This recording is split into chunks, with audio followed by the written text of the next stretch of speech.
Good morning, Raptor Freaks. Lexiot's here. It's Saturday morning, and the Raptors lost in Washington, D.C. to the Wizards yesterday. Yeah, and it ended up kind of almost being a blowout by the end of the game. The Raptors had a couple problems yesterday. They had problems with shooting, very, very bad shooting by the team overall through the whole game against Washington. And that's too bad. I mean, sometimes that's a sign of a younger team, an inexperienced team, a team that's not really taking good quality shots or just missing. There were a few factors that caused things yesterday. But yeah, we'll talk about it. It's a reaction stream. Raptors lose in preseason. First loss for Darko Rajakovic in preseason in the history of his coaching as a head coach.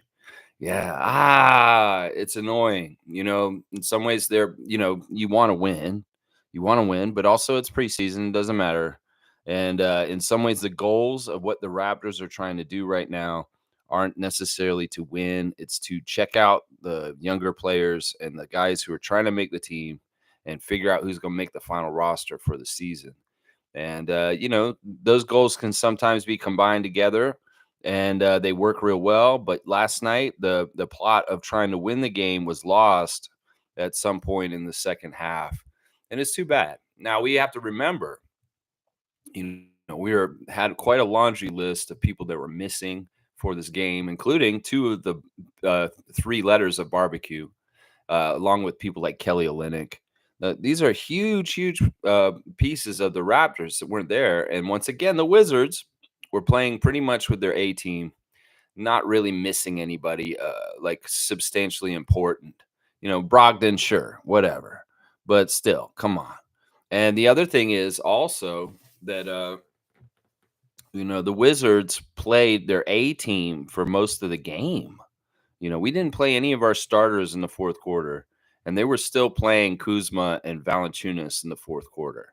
So there's a lot of different reasons why we were not successful yesterday in winning the preseason game in Washington. And we'll kind of go over it. We'll go over the box score a bit. I don't know if I want to do a long stream this morning. In some ways, I'm kind of tired. And also, it's like what more is there to say about a game like the game last night than what we're going to say? And we'll just say it, and then we'll be done. That's it. That's it. Trevor's here first. Commissioner of Fun, Trevor J. No one in this world is pure and perfect. If you avoid people for their mistakes, you will be alone in this world. So judge less and love more. Wow. Yeah. I mean, you got to have tolerance for other people to be around them. And if you don't, well, you may be alone. That may be true. Yeah, it's a tough balance in some ways. In some ways, you don't want to have too much people involved in your life in certain ways, but also at the same time, it's important to have human contact and be around people. So yeah, it's interesting words of wisdom, Trevor J. Also, he's saying all I can say it's preseason. No need to be frustrated, just to see where all the guys are. Every team is going through the same thing. We'll be fine. Yeah, it sucks. I mean, there's a couple of things that are very different between this game and the game in Montreal. And I think the assists is one of the biggest ones. The fact that the Raptors had a really hard time connecting with each other in this game was not good. It wasn't good. And, the shooting percentages suffered for this. In some ways, not playing off each other correctly in the game last night was a big problem. I don't think it was something that Brian Keefe and the Wizards staff figured out between Sunday and now. I think it's just that the Raptors last night were not playing together. They really weren't. There was a lot of just jacking up shots and doing dumb stuff. Whereas kind of, work the ball around or try and get a higher percentage shot by working off each other. And some of them were impatient in some ways. And also maybe just showing inexperience because there was a lot of very young lineups out there, especially later in the game, that really showed rookie mistakes and just kind of not being smart in how they played. And that's going to be part of it. We're going to have possibly 6 rookies on our team this year. And that could be, that's a big factor when you have so many guys that are in their first year. You're going to have mistakes. You're going to have rookie mistakes and stuff like that. Cowboys here. Good morning to Bradley. Good morning, Lex and Raptor Freaks. Stop to you, Bradley. I agree, Trevor J. It's just a preseason. I believe the team will have learned a lot from this loss. Let's go, Raptors. yeah, this tape is good for Darko to show some of the youngsters some of the things they need to figure out. And we'll look at each one of the players who played for the Raptors in a second. I'll do my stars of the game, and we'll do the team stats too, so we can really analyze and look and see where the ugly stuff was that led to why they lost. There was definitely ref manipulation yesterday, and we'll talk about that just a bit too. But yeah, Bradley, always good to see you in here. And also, yeah, I think that this is the normal stuff. Like Trevor and Bradley are saying that this is normal early stuff for a team that's very young, and it is preseason. Once again, we need to remind ourselves that this is what's going on right now. Cowboys also saying I think the refs had a lot to do with us losing. Not necessarily bad calls, just a lot of them to show the Raptors slow the Raptors pace down. Oh well, bring on the Celtics. Yeah, Celtics tomorrow. I'll have the preview tomorrow morning for us in Boston against the defending champions in the preseason. Yeah, it's going to be a very, very big test tomorrow night in the Boston home court. The referees did come in and do a ref hit job at the beginning of the game. Tony Brothers and Murat Kugat were exactly what I said they would be yesterday morning. A very, very, very bad whistle that was on top of things a little bit too much, to the point where the first quarter took forever. That there was like an amazing amount of fouls very early in the game last night. It was very crazy. We saw them do the clear path check. This is a new thing. That thing that they did at the beginning of the game where they went and looked at video to make sure that there was a clear path with Davion Mitchell and a transition basket for Washington is going to be the new ref manipulation. And in some ways, they couldn't see anything where Davion got in the way of the Wizards player in transition, so they couldn't call anything. They just said, "Yeah, it's just a common foul." This is going to be a weird thing that they're going to do. Now, I hate how long they took. The Tony Brothers took a long time. And I also hate that the Washington Wizards were in the penalty with 4.5 minutes to go in the first. That is such a red flag. That is such a red flag that they're already giving Washington major free throws at almost 5 minutes to go in the first. It's crazy.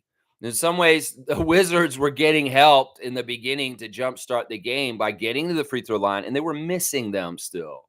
It was crazy. I was like, man, the refs are helping the Wizards right now, but thank God they suck so bad they can't hit their free throws to capitalize on it. Yeah, there was definitely that kind of stuff. One of the really shady things that the referees did right at the beginning of the game was saddle Scott with 3 fouls like right away. Scotty Barnes making his return as a player for the Raptors after like 8 months of not playing for us. And he comes out and he has like a perfect first minute. He hits his first 2 shots. He makes an amazing assist. Just a badass first minute. I was like, wow, Scotty is back. Scotty is back. But Tony Brothers, Murat Kugat, didn't like Scotty being back. So say, yeah, here's a couple fouls. You go sit down. Welcome back to the NBA, Scott. You play for the Raptors. And in some ways, you're a superstar that may not get any kind of respect like you probably deserve, partly because of the team jersey you're putting on. And that sucks. That sucks. I don't like that message being sent to Scott. And maybe it is that Scott's just rusty. He hadn't played in a while. He's got a little bit of the Shamshays with fouling here and there. But still, it's bullshit. And in some ways, it did kind of hurt his game and kind of saddled him up, like kind of corralled him after such an impressive start right away. Yeah, he was really bad after that first minute of the game for like most of the first half after that. It wasn't until the second half when he came back from halftime that he cleaned up his stat line and played way better. So Barnes was weird. Barnes was really, really good for the first minute of the game, and then he was really bad for the rest of the first half. And then he came back and did more in the third to make his stat line look better. Because at halftime, Scotty was like 2 for 9 or something. And he had like 4 turnovers and like 4 fouls. It was crazy. So Scotty did not have a good game totally last night, but he is one of my stars of the game still. It's kind of crazy. Kind of crazy. All right, let's keep going in the chat. Let's see who else is here. Trevor G saying, of course, no RJ and no IQ made a difference, but no Kelly really hurt the bench lineup, in my opinion. Yeah, I'll agree with this. Kelly is a steadying force, a veteran force. In some ways, one of the things that was a problem with the game last night was there weren't enough guys that realized what it takes to win an NBA game. And even if you're playing the Wizards in preseason, there's a certain level of aptitude and ability and execution that you have to show on the court that people were just not getting with because it's an experience. It's guys that have barely played in the NBA at all, like Jonathan Mobo, Jamal Shed, Arish Shamshay, Brandon Carlson. Yeah, there was a lot of that, especially in the second half. And I hate that the Raptors gave up 30 plus points in the second, third, and fourth quarters last night. That's no good. That's no good. That defense that we showed on Sunday that was so stifling with Davion Mitchell and Jamal Shed and different people just really bugging their last night. And that's weird. That's very weird. The Wizards were scoring at will and doing different things that honestly they shouldn't have been able to do if we had been playing defense correctly. And it is what it is. Inexperience is what it is. In some ways, they have to learn that, like, yeah, this is what it feels like to lose a game. So you can feel that. You know, they didn't do post-game interviews. There's no interviews out for me to watch and listen to them talk. I think in some ways, maybe they got on a plane and went straight to Boston right after the game last night. But yeah, there was no media for the team. I stayed up. And that's why I'm part of why I'm tired. I stayed up till like 3 a.m. waiting for the press media interviews with Darko and the players to come out, and they never came out. Never came out. So we're not getting any press interviews with Darko or the players to talk about what happened last night. So we're just going to talk about it. But G, good morning to you. Always good to see the original Raptor Freak trivia champion, G, in the house. That's right. Yeah, I think Kelly did hurt us. I was surprised when Kelly wasn't there. I was like, man, we really do have a lot of guys out right now. Like, we have a lot of guys sitting over there on the bench right now. I thought they were going to bench Jonas because he didn't start, but then he came in off the bench, and Jonas was a big factor for the Wizards winning last night. In fact, he was one of those veteran steadying forces that helped the Wizards get the big win in the second half last night. He was very much a factor last night. Valanciunas showing up later. Yeah. Now, Trevor's saying, yes, the refs had a big role to play in helping the Wizards win. They helped them in the beginning. They stymied us. They stymied Scott specifically. And they were helping the Wizards by giving them a lot of free throws. And by the end of the game, the free throw discrepancy was there even more. At halftime, it was even. And I was like, oh, Tony's doing a good job covering it up because he actually gave us the same amount of free throws as the Wizards at half. In the second half, that changed, and the discrepancy is evident in the box score right now. Yeah, I had a feeling this was going to happen. You know, the refs, those two guys were bad, Tony and Murat. Murat Kugat is such a piece of crap, man. He's so annoying, and he called almost everything against the Raptors last night. The one ref that was calling stuff for us was the rookie ref, Agana Bazi. That guy actually was calling good stuff for us during the game last night. I was like, yes, rookie ref. Don't follow that other baldy Murat Kugat's lead with how bullshit he's calling everything. Yeah, there was some real touchy fouls on Scott, some stuff that was not right. And also, Scott got fouled on one of the first baskets he made in the first minute of the game. Didn't call it. So there was no superstar respect of Scotty Barnes in this game last night, whether it's like you don't call fouls on him because it's like, you know, LeBron. You don't call fouls on LeBron because he's LeBron. Well, in some ways, we need to get this for Scott at some point because he's going to be that kind of superstar. And the NBA is going to want him in the game, but not in a preseason game in Washington to start. No. And they'll call touch fouls on him. But when he makes one of his first moves to the basket and he gets hammered and he's looking for an and one, he makes the shot, but he doesn't get the extra free throw. And he's going down the court because he knows and he keeps playing. But still, there's a good case that there should have been an and one for Scott on the first shot that he took the basket to the ball to the basket. And that was something weird, man. That was something weird right there. I'm Shake saying you were right about those refs. Yeah, man. Ref report's undefeated. That's what I'm saying. When we get up tomorrow and I look at the referees for the Celtics game, I can tell you whether they're going to be some friendly refs or not because I can just tell. I've been doing this for a few years now, and this is my specialty. You won't find this on other Raptors content channels, covering the refs as in-depth as I do and knowing them inside out. I know their personalities in some ways at this point, and I know their history with the Raptors. And Murat Kugat is one of the worst referees that the Raptors can have at any game, anywhere, at any time. And it doesn't matter if it's preseason, regular season, or the playoffs. You do not want Kugat out there. And you saw it last night. I'm Shake. Good to see you this morning. Trevor J saying they don't want the Wizards to go down 0-3. Well, some of it is this, Trevor. You know, the preseason is not just a time for teams to figure out who should make the roster. It's not just a time for guys to shake off the rust and come back to the season and get ready for the NBA regular season. It's also a time for the home markets to re-engage with their audience that's supposed to be coming and buying tickets. And in some ways, you know, we go to Montreal, we play the Wizards there. In some ways, they want to entice that market with the Raptors win. So in some ways, the referees could be very much, we want to help the Raptors win in Montreal because it's good for business. And now the Wizards, you can look at it this way. The Wizards are, once again, they didn't have hardly anybody at that game. You could see how empty that arena was. I mean, it is Raptors Wizards preseason, and that makes sense. But they probably struggle to sell tickets in that market. And if they come out and they lay a goose egg for 3 games in a row in the preseason, you know, them winning one of their preseason games at home gives them hope, and maybe they sell a couple more home game tickets because of that. So yeah, there's different reasons for why the NBA may be wanting home teams to win in the preseason more often. There's different reasons why, for sure, and it's usually about ticket sales. That's right. Cowboys saying it was our bench versus the Wizards starters. Besides Papa Scotty and Yak, pretty much. Let's go, Boucher. All right, he's kind of named all 3 of my stars of the game just now. Yeah, it was our third team, our C team, against the Wizards starters in the second half, and there was a very, very much a separation of talent. And as far as knowledgeable NBA talent, veteran knowledgeable NBA talent. That's why Kuzma woke up all of a sudden. Kuzma is not a serious player. In the first half, he's airballing free throws. He's airballing 3-point attempts.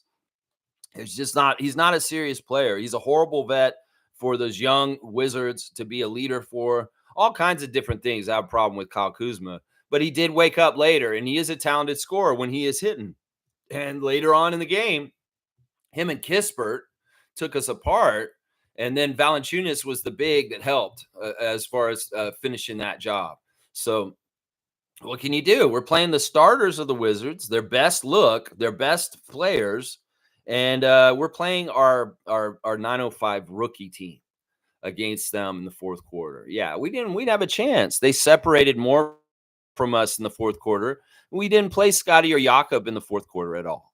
I mean, that's another thing we got to say is, like, you know, Carlo was annoyed in our Facebook chat last night that the Raptors just went with the G League team against the Wizards to not try and win the game late. I mean, they could have very well easily put Scott in the fourth quarter and let him try to mess around and take this game and win it still. But that wasn't on the agenda.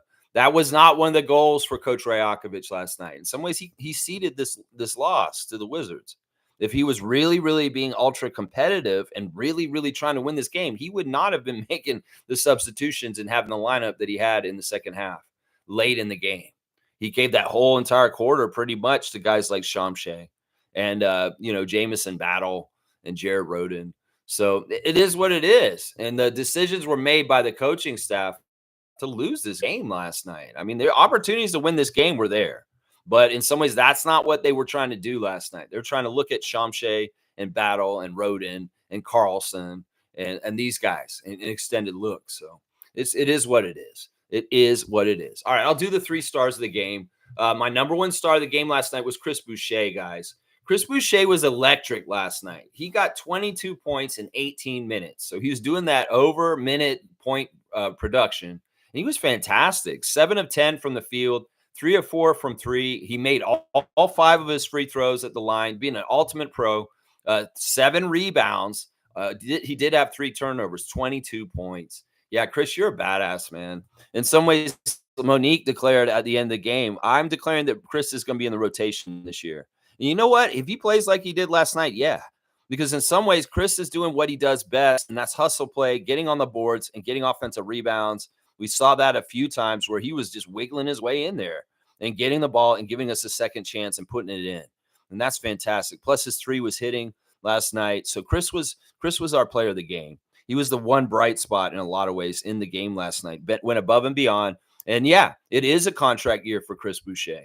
And maybe we're going to see a consistent kind of thing like this for the whole year from Mr. Hustle Play with the hustle play. I love it. I love it so much. Scotty is my second star. He did return. He did have a pretty decent game. Although, honestly, he was kind of half good, half bad. Honestly, in some ways, Scotty played very selfish last night, which was weird because he was waving other people off and trying to take it himself to the detriment of the team. And that's a problem. In some ways, Scotty, when you do isolation and you try and break people down one-on-one, it's not always the best look. And there was too much of that last night. Barnes was playing only 20 minutes. He got 16 points, 7 of 15 from the field, and he was 2 of 9 once again at halftime. So he got 5 of 6 in the third quarter. He went off, and he did clean up his game a bit and make his game look a lot better in the third quarter with some big shots and scoring then. But yeah, 0 of 5 from 3. He didn't make any of his threes. He had really, really bad free throws. The first trip he went to the free throw line. You could tell he's rusty, and it'd been a little while. But Scotty, yeah, those 2 missed free throws were really bad. 8 rebounds, 1 assist, 2 steals, 5 turnovers. So that's what I'm saying. Scotty had a 1-to-5 assist to turnover ratio last night. And this is something I gauge Scott on. If he's going to be a point guard or some sort of facilitator or assist guy for us, he has to have more assists than turnovers. And Scotty had a lot of turnovers last night. And in some ways, he didn't shoot well in the first half, but he did shoot well in the third. So, it's weird because in some ways we saw Scott do the things that are so powerful and awesome, like right away in the first minute of the game. And then we kind of saw him get foul trouble and had to go to the bench. And then he was ineffective in his second quarter, at the end of the half stint. And then he was bang up awesome after halftime in the third. And then we didn't see him at all in the fourth. So it is what it is. Scott had the second best stat line after Chris, and he's the second star of the game. The third star of the game to me was Jakob Poeltl. Poeltl was just steady. Jack and Matt going on about his steadiness on defense and just how you can just pencil him in. You're going to get what you get from Jakob Poeltl. And this may be not flashy or exciting to some Raptors fans who just are like, why do we have Poeltl? But to me, it's awesome because I like having people you can depend on the team. And Jakob Poeltl is one of those guys. He was 5 of 7 from the field with 10 points, 2 rebounds, 3 assists, 1 steal. There was some stuff that they did with Jakob early in the game was interesting. Scotty let him dribble the ball up the court at one point. And then he did this really interesting bounce pass for a really cool assist and layup where he like thread the needle. It was absolutely cool. So Jakob had some bright spots. And once again, we are way better defensively when he's on the court. And the times when Jakob wasn't out there, our defense was horrible at times when he wasn't out there. When Jakob was out there, we had pretty good defense. But when he wasn't playing, we did not. He was a -1 while he's out there. Scotty, the only plus player for the Raptors out of everybody in the plus minus. He was a +2, but he was the only plus out of all the Raptors last night. Yeah, those are my 3 stars of the game that I speak about with honor. And the rest of the guys we'll go over and I'll give kind of grades and talking about their stat lines and what I saw from them there. Yeah, it's too bad. It's too bad Scotty got foul trouble. They definitely ref hit job him with 3 fouls really early. Like, he had 3 fouls within the first 5 minutes of the game. And you don't normally do that to superstars. You don't normally do that. And Darko was daring by playing Scotty a bit more in the first half, even with the 3 fouls. Normally you get 3 fouls like that, you're hooked until the second half in a game that matters. But this game didn't matter. And, well, the Darko's going to put him back out there when he wants to. That's right. Fiercey's here. Good to see MJ. Good morning, fam, and happy Saturday. My solace is the Wizards playing their starters most of the game while our young squad got the opportunity to prove what was needed. Boucher was fire. Yeah, I'm with you on all of that, Fiercey. Yeah, Boucher was awesome. The passion, the effort was there. And that's the kind of leader for those young guys looking and watching him. That's the way you do it. And in some ways, you wouldn't know that this is a worthless game against Washington in the preseason, watching Chris Boucher's effort last night. No, you wouldn't. You wouldn't have thought that. You would have thought this is probably maybe even a playoff game, the way Chris was getting after it. And that's the kind of leadership I want on my team right there. Yeah, Bryce is saying Jakob is so good. He's such an underrated center, man. The thing about him last night, Bryce, was that passing. I'm telling you, he's such a gifted passer. And of course, all the setting picks and doing different stuff like that is such an underrated skill that really does help our team a lot. And, there's so many intangibles. Casual fans are not going to see this stuff that the big Austrian does, and they'll disregard it. And in some ways, they need to respect him more, because if they were aware of the little nuances that Jakob Pertl adds when he's in the lineup, well, having Scotty back is great. Yeah, but we were missing Pertl also in the second half of last year's season, too. That's right. Bryce, always good to see you, man. Checking in from Kentucky. Yes, sir. That's right, Cowboy. That's right. Kareem is here. Butt dialer. Let's see what he's saying. I'm a bit conflicted. If I'm a coach, I think I would sub in the starters only to show winning is the main objective in the fourth quarter. Davion and Shed need to step in and be vocal as the leaders. Yeah, I mean, I was wondering about this too. I was like, Darko, are you going to play the starters back? Because this is a winnable game. But no, he left those third team guys in, and the lead got worse. And the Wizards built on it while their starters continue to play in the fourth quarter. And meanwhile, we're bringing the end of the bench in, really pretty much at the very beginning of the fourth quarter. So in some ways, it's like, let's mess around and see what they can do. Well, they didn't have direction. They weren't together. And the talent discrepancy showed. In some ways, there's not going to be many times where the Wizards look like they're out-talenting the other side. Well, when the Raptors put in their third team, their G League team, you'll see a little bit of an out-talenting with talent in some ways. That was part of it last night. That's right. Kareem, it is what it is. And Coach Darko's preseason record is blemished now at this point. It is what it is. I thought that those guys, the guards, were really good for a lot of the game. In fact, I'm really feeling like this is a breath of fresh air to have these kind of guards on our team. We haven't had these kind of guards in a way. Freddie is something else. When we've had Fred VanVleet on our team, he brings certain things. Well, we have like four guys that kind of bring similar things to what we would have like with a Lowry or a VanVleet. And, I like them. They're all different looks. But, man, Shed's in big trouble if he can't make shots. Shed, you're not going to make the NBA if you don't start hitting your open shots, man. You got a lot of the intangibles and really, really some of the hard things that nobody else can get in the NBA, but you're useless if you will not offensively hit your shots, and your NBA career will be very short. So I'm telling you, young man that played for Houston last year, you need to start getting on your offense and making your shots, because if this is going to be an issue with your career is going to be very short in the NBA.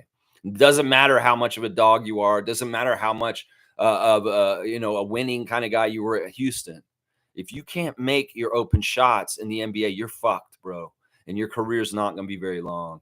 And that's scary to me about Jamal Shed, because I like the kid. I think he's amazing. I think that he could be something in this league, but he has to get a better shooting percentage. He has to be a better offensive player, because if he doesn't, he's a total liability in some ways that are just not allowing him to be an NBA player.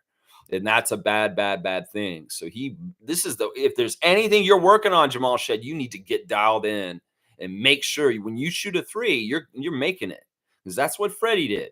And if you want to replicate anything that Fred VanVleet did as your mentor, you need to start making your shots, because, man, you look bad with all the misses you were missing last night. Davion Mitchell was an interesting point guard for the team. I like him starting. I thought that he was great as a starter last night. There were different things he did out there that were very useful. But once again, he was in the starting unit. He did not play late in the game. And maybe in some ways putting Mitchell back in late in the game as the leader may have been smarter for Darko if he really wanted to win the game. But I don't think he wanted to win the game. And that was not in the plan. The plan was, let's get Battle and Rodin and them out there, and let's get more looks at them and see how they are. Bryce is saying, Kareem, I believe that was what Jakob was saying on Media Day when he said they won't be ruining development over winning games. How people think we won't be competitive, but it's also preseason, so I don't know. It's confusing because we're Raptors fans. We want to win every game. And in some ways, if we see like the coach is not trying to win this game by his substitution decisions, well, we're like, well, what the fuck is the whole point, right? In some ways, I get what Bryce is saying here. In some ways, we want to practice the winning and show the young people on the team, this is how you do it and this is how you win. But if we're not doing that in this situation, well, what the fuck are we doing then? I don't know. It's a weird thing, development versus winning. And the whole argument about that the last couple years with the Raptors franchise is mystifying to me because in some ways you're developing to try to win more and more, right? So shouldn't you be trying to win at all costs in whatever way? And yeah, sure, you want to sneak young guys in there and get them involved and learn, but you can also develop guys from the bench watching the good examples of your team in the situation, showing you what to do when it's at that point. And in some ways, I don't know, maybe other teams in the NBA would have played some of their starters in the fourth quarter to try and win this game in a competitive way last night. I, in some ways, didn't agree with that. I did not agree with them playing our third team at the end of the bench for most of the fourth quarter because it was a disaster and they looked really bad. Some of them looked really, really bad last night. Shamshay did not look good last night, guys. He really, really did. And it was kind of befitting that we were playing against the Wizards and Jonas Valanciunas, because there used to be a thing in Raptors culture. I don't know if y'all remember it. Y'all, the old heads probably do, where they used to call foul on Jonas every trip down the court. Yeah, when Jonas Valanciunas played for the Raptors in his very long career, there was something we called foul on Jonas. And well, there's going to be foul on Shamshay now. It's like every time down the court, there may be a foul on Shamshay every single time he's on the court. So it's like the new foul on Jonas, foul on Ulrich, because that's what was happening last night. Seriously, when he was in the game in the fourth, it was like a foul on Shamshay every which way, every go all over the place. They were just foul on Ulrich, foul on Ulrich. He'd throw his hands up. He'd be like, oh. So it's like foul on Jonas got past a foul on Shamshay all of a sudden from the old school. That's right. That's right. Bryce is saying, but we also didn't have five guys. I was a tad conflicted as well, but it is what it is. Yeah, it is what it is. It's preseason. It doesn't matter. They want to give the Washington Wizards a couple feel good things. So maybe hopefully they get a couple more season tickets holders or something like that. I mean, I feel like that's part of it right there. Once again, I told y'all the patriotism of Tony Brothers and Barack Hugat in this Washington, D.C., the nation's capital of the United States, is unmatched. It's unmatched. And these guys are willing to slow the damn game down and make it a 90-minute first half because of so many fucking free throws and fouls called just to submarine the Raptors and try and make sure that the Wizards get some good feelings in the preseason. You know, this win by the Wizards right now against us last night may be the one win they get until New Year's. Seriously. They're that bad. Seriously. Think about this. The one win they get till New Year's, y'all. Not winning any games in the regular season and maybe not winning any of the rest of their games in the preseason either. That's what I'm saying. Sometimes they got to give them a little bit of good feeling just to get on with their lives. Seriously. Yeah. Kaz is here. Good morning, Rat Freak family. Good morning to you, Kaz. Hopefully you're off today or you're driving today. I'm not sure. And Kaz is saying Kuzma is absolute ass. You know, it's funny because he's a very talented shooter and scorer, but he's just not serious in life. You can just tell he's not a serious dude. And man, this is the reason why I don't want players like him and Poole on my team, is because they are. And Jack pointed it out on the broadcast last night. Jack was on point. He had a lot of good points last night, all kinds of different places.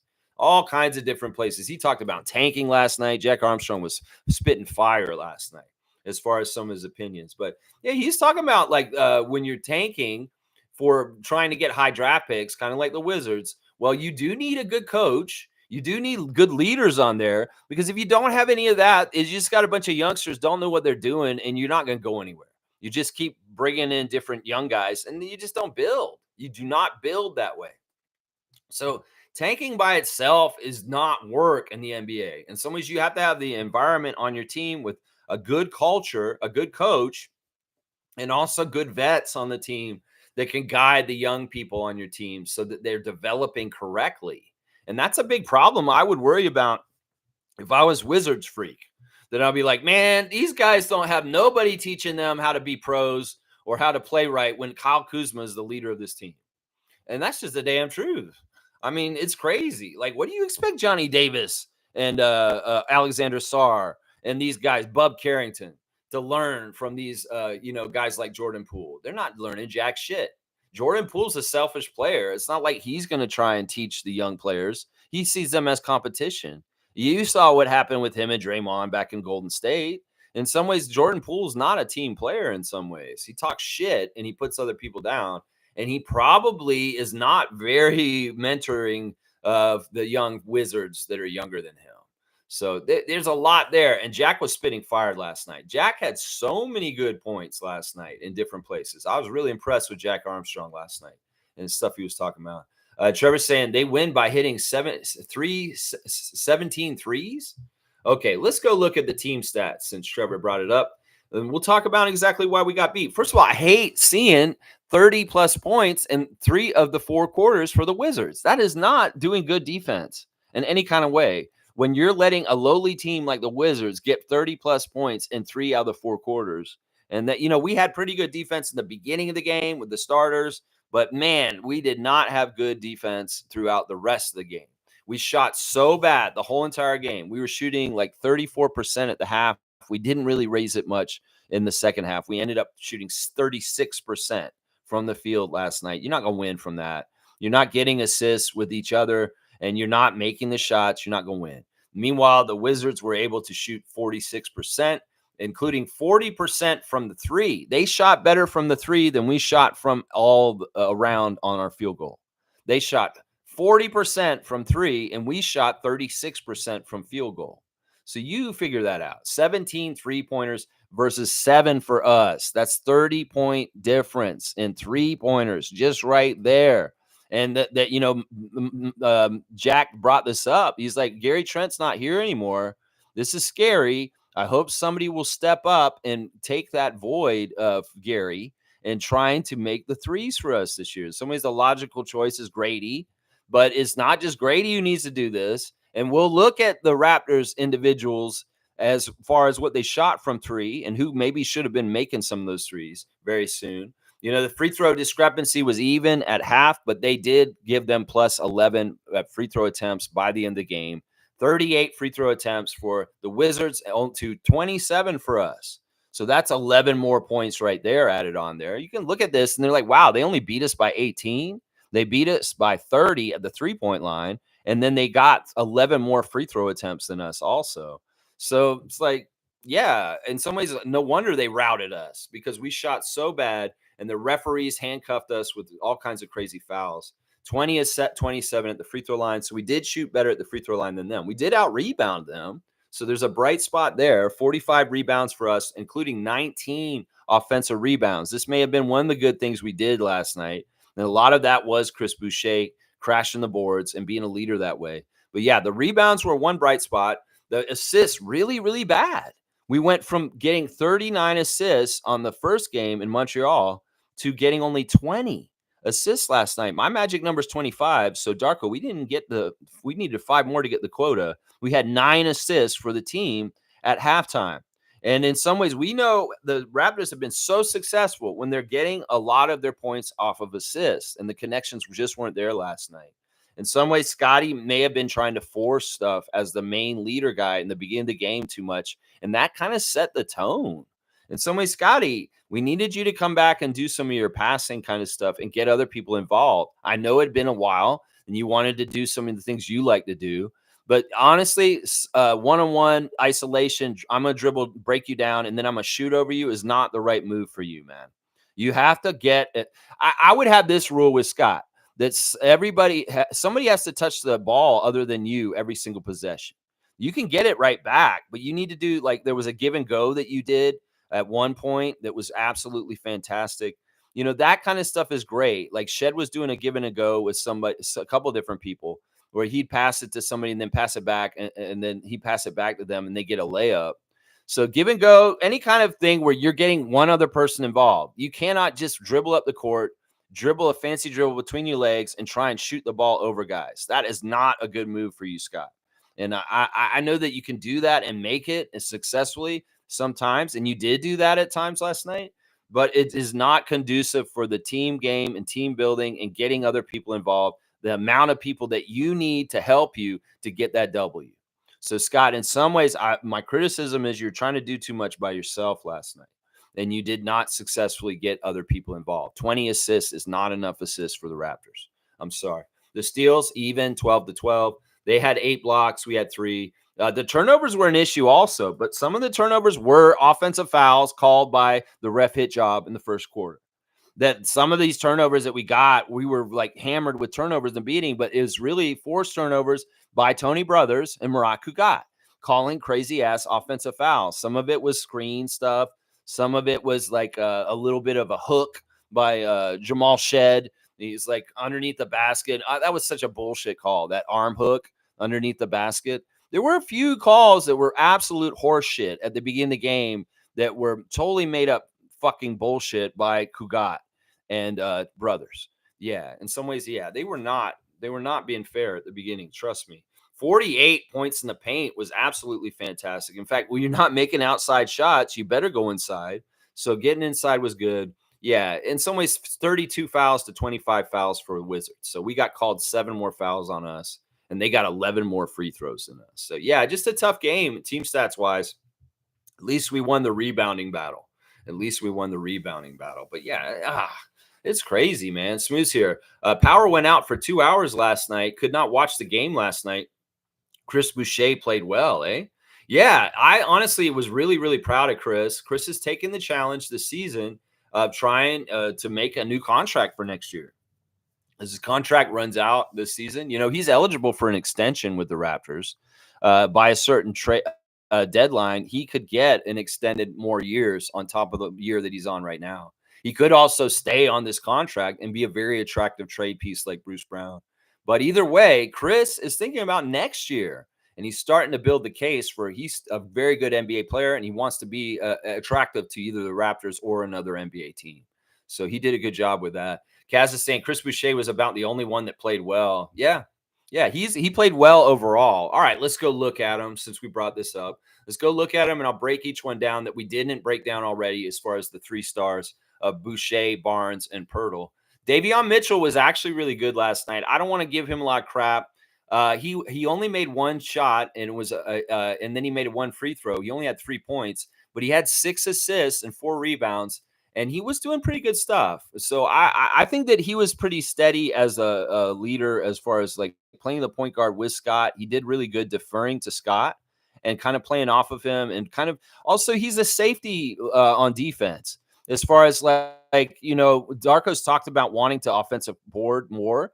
And well, with Mitchell on the court, it's safer for you to go after crashing the boards because he's out there to catch the transition defense just in case.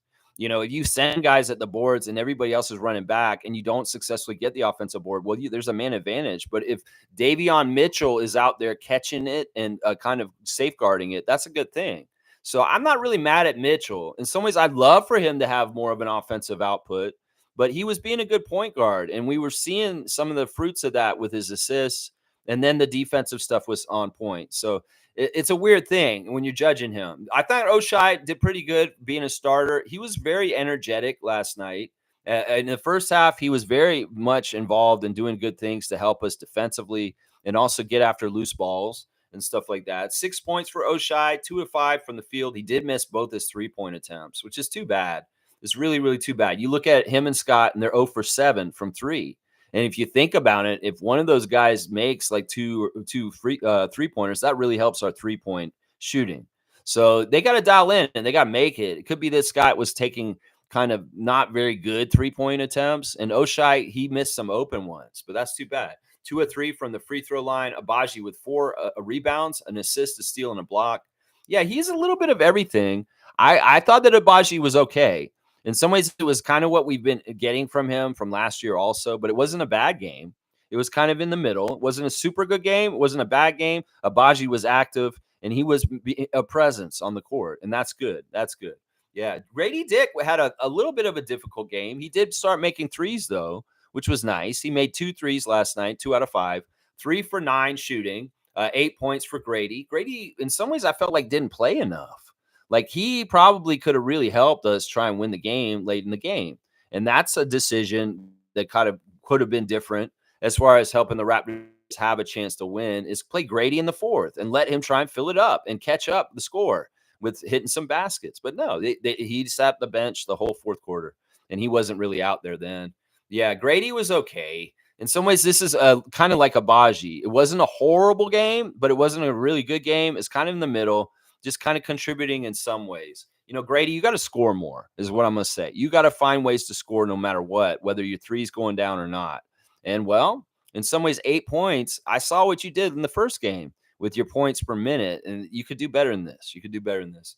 Bruno Fernando playing for his life on this team. Honestly, the writing is on the wall. In some ways, his contract is not guaranteed. If he wants the Raptors to turn around and guarantee his contract, he has to play his ass off. And well, he did really good on the rebounds. 5 rebounds, 2 assists, and he did have 4 steals, which is absolutely amazing. Bruno just being in the right place at the right time, getting the ball and getting it away from them. So, there was some bright spots. But once again, I'd say Bruno's just like Grady and Oshai. Wasn't a horrible game, but wasn't a super good game. It was just a really kind of middling game. 6 points for Bruno at 2 and 9 shooting. There was a bunny that he missed, and I was like, oh my gosh, you're going to miss that close to the basket? Yeah, cut him. In some ways, I'm not a big fan of Bruno Fernando right now. The other thing I'm learning about him and Carlson is that they can't handle a big like Jonas Valanciunas. So I would say this, Raptors fans, if we're keeping Bruno Fernando for big insurance, as far as like, oh, if this person's out or this person's out, we need some extra size at the center position. Well, what if he's useless at that position anyway? Like, what if he can't handle people like Joel Embiid, the Joker, and Jonas Valanciunas? He's useless. And so we don't want to waste a roster spot on a big that can't guard bigs. And that's a problem with him. In some ways, I don't think he can handle the biggest bigs in this league. And he's not a true backup for Pirtle in this way. In some ways, we're better off with Kelly being out there, being undersized and under strength, and still just like playing dirty and manhandling and doing his Hockey Canada kind of stuff, than having Fernando out there being pushed around like he's not even existing there. Because Jonas kind of did dominate the backup bigs for the Raptors last night. He dominated Shamshay. He dominated Fernando. He dominated Carlson. And a lot of that happened in the second half. So in some ways, what is the point of having Bruno Fernando if he's not a good backup defensive center with the centers in this league? There's no point in having him then, because that's what I'm saying. So you got to think about this logically in that way. Jamison Battle came out and he hit 1 3, 1 of 2 shots that he had.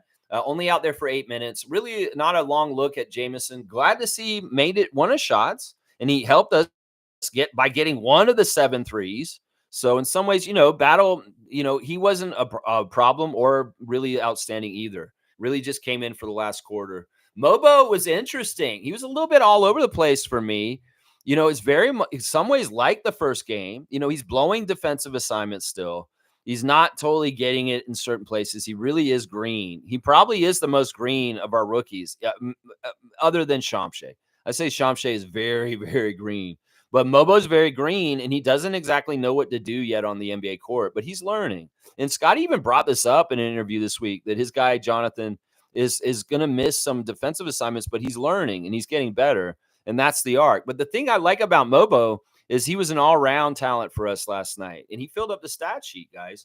He got 6 rebounds, 2 assists, 2 steals, and a block. He was the highest minus in the team last night, though, with a minus 15. 5 points in 19 minutes, 2 of 6 from the field. And, of course, one of the baskets Mobo made was a big dunk underneath. So, in some ways, we're not going to expect any point production from Jonathan overall, but he is definitely a talented passer. He's definitely a utility all-around kind of guy, like we thought, as far as I could get you rebounds, assists, blocks, and steals. And that's what he did last night. He stat stuff. But in some ways, there's some knowledge that's lacking in him on how to play winning NBA basketball yet.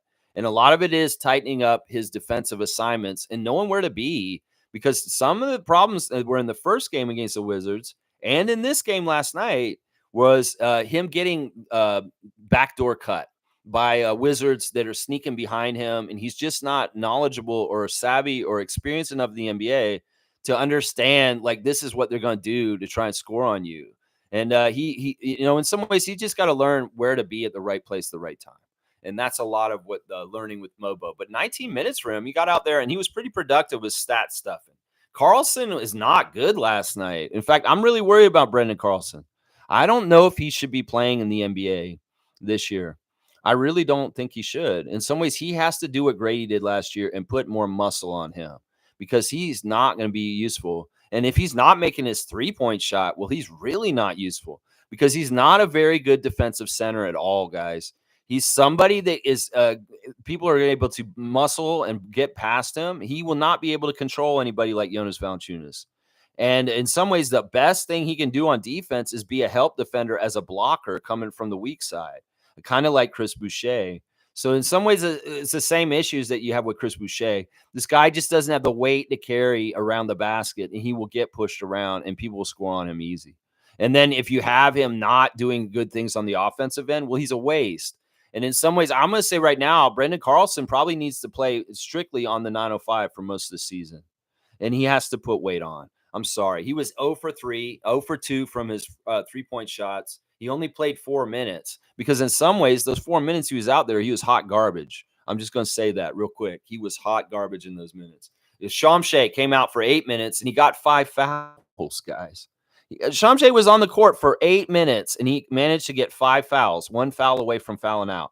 Now, some of that was a Marat Kugat, Tony Brothers, hey, let's put a bunch of fouls on this 18-year-old from Cameroon kind of stuff. But also at the same time, Shamshay was really, really raw and kind of doing really out-of-pocket crazy things out there, like falling into people, like when there's a bunch of people trying to go for the ball. You know, there was a little bit of grabbing where you shouldn't be grabbing people to try and impede them from running. You know, there was a little bit of all that. But there were also bright spots, and you see how athletically he gets around on the court. He is really an interesting prospect. And Jack hit the nail on the head that this guy's going to be a lot of fun to watch on 905 and see what he does on that level. I think that he's going to be very good on 905, and he could be very dominant in certain ways. But everything with Shamshay with patience, guys. Seriously. And I know some Shamshay heads are going to be like, man, we want Shamshay to play way more. Well, it's not even whether Darko wants to play him more or not. It's whether the refs will let him play more. Seriously. It really is whether the refs will let him play more. He did get 3 offensive rebounds. He had an assist. You know, Shamshay did show that passing ability once again last night. So mixed bag. In some ways, Shamshay is going to go through this. We knew he would. I called it. And 5 fouls in 8 minutes. Yeah, that's Shamshay right there. Jamice Ramsey was annoying me last night.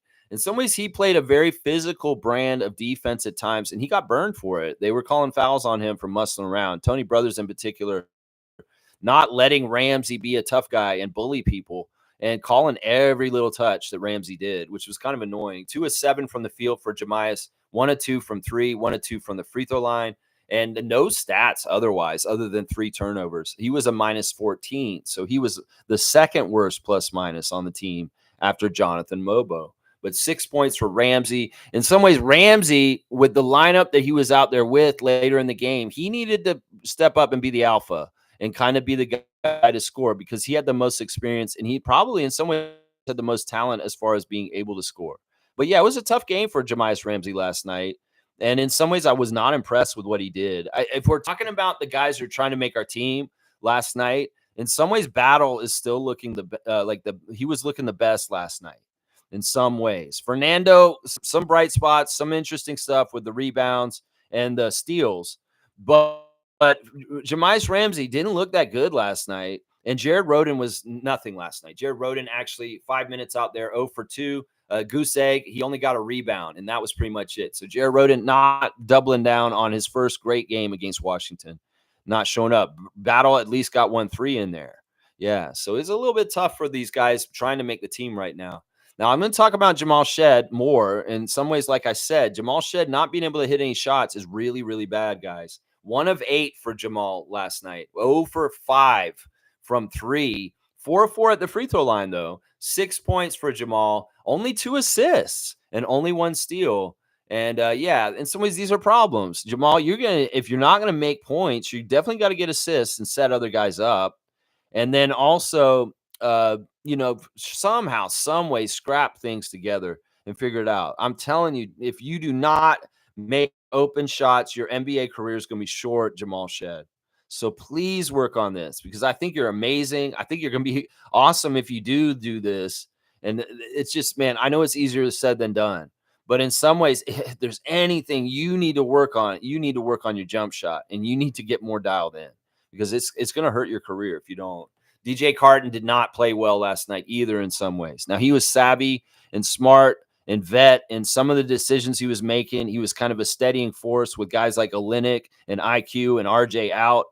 But still, at the same time, he couldn't make a shot like everybody else. And he was 1 for 7, 0 for 3 from three, 2 for 2 at the free throw line, 3 rebounds, all three offensive, which is kind of impressive, and just 1 assist. So these guards, they may be very defensive oriented and dogged and active, but they're not hitting shots and they're not getting assists. And that's a problem. That's a problem right there. 7 of 33 from the 3-point line for the Raptors overall. And the guys that really made that happen, Chris Boucher, 3 of 4, Grady Dick, 2 of 5. That's 5 of the 7 right there. And then you have Ramsey and Battle throw in one other 3-pointer each. And that's it. Now you need way more 3-point shooting, and you need guys that are going to make them. That's what the problem is right there. So, yeah, there's the breakdown of the whole roster last night. A lot of players playing, so there's a lot to talk about right there. It is what it is. It is what it is. Yeah. Kaz is saying refs were treating Scott like he was Shamshay on defense. Yeah, it was really bad. They did a ref hit job on Scott early in the game, so he'd be in foul trouble, and Darko would have to figure out what to do. But in some ways, it doesn't matter. If they're going to do this, do it in the preseason where it doesn't matter. And honestly, Scotty's on a minutes restriction anyway. So, yeah, go ahead. Give him foul trouble, Tony Brothers. Whatever. What the fuck? But, yeah, Scott, in some ways, looked really good at moments, but then he had really kind of to moments also yesterday. Let's see. Cowboys saying, my man Shamshay looked so frustrated last night. Good learning lesson. Let's go. Keep learning. That's right. That's what Shamshay's going to have to do. He's going to have to learn what to look for. Now, I will say this. I'm so proud of our rookies because I saw it 2 different occasions last night. Jamal Shed and Ulrich Shamshay going to Tony Brothers and asking technical questions about how to knock the foul. This is something that is really, really good because in some ways it shows that these guys care about getting it right to Tony Brothers. And that maybe they'll be like, oh, that young kid from Cameroon, he asked me how to not foul in this way. I like that. I like that he's asking me that. And Shamshay asking the referee, what is the motion to do so that I won't foul people is so smart. And Tony Brothers will note this. The players that don't care and they're just not asking questions or figuring out how to play the NBA without fouling people, well, they don't learn anything. And in some ways, this is the first time you had to be ref by Tony Brothers. The fact that Jamal Shed and Shamshay were coming up to him and asking him questions about how to do things without getting fouled. That's something Chris Boucher did very much throughout his career, and he's paid off for him.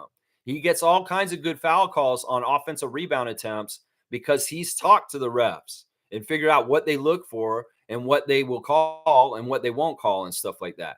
So in some ways, Shed and Shamshay taking a moment to have little conversations with Tony Brothers and the other refs is so smart. So smart. At the beginning of the game, they had a little thing where Jamal Shed came out to the middle of the court, and he was our captain for the coin toss, talking with Kugat and Brothers. And Jamal had a very personable moment with Tony Brothers where they shared a laugh, and they were smiling, and there was like a kind of a hug.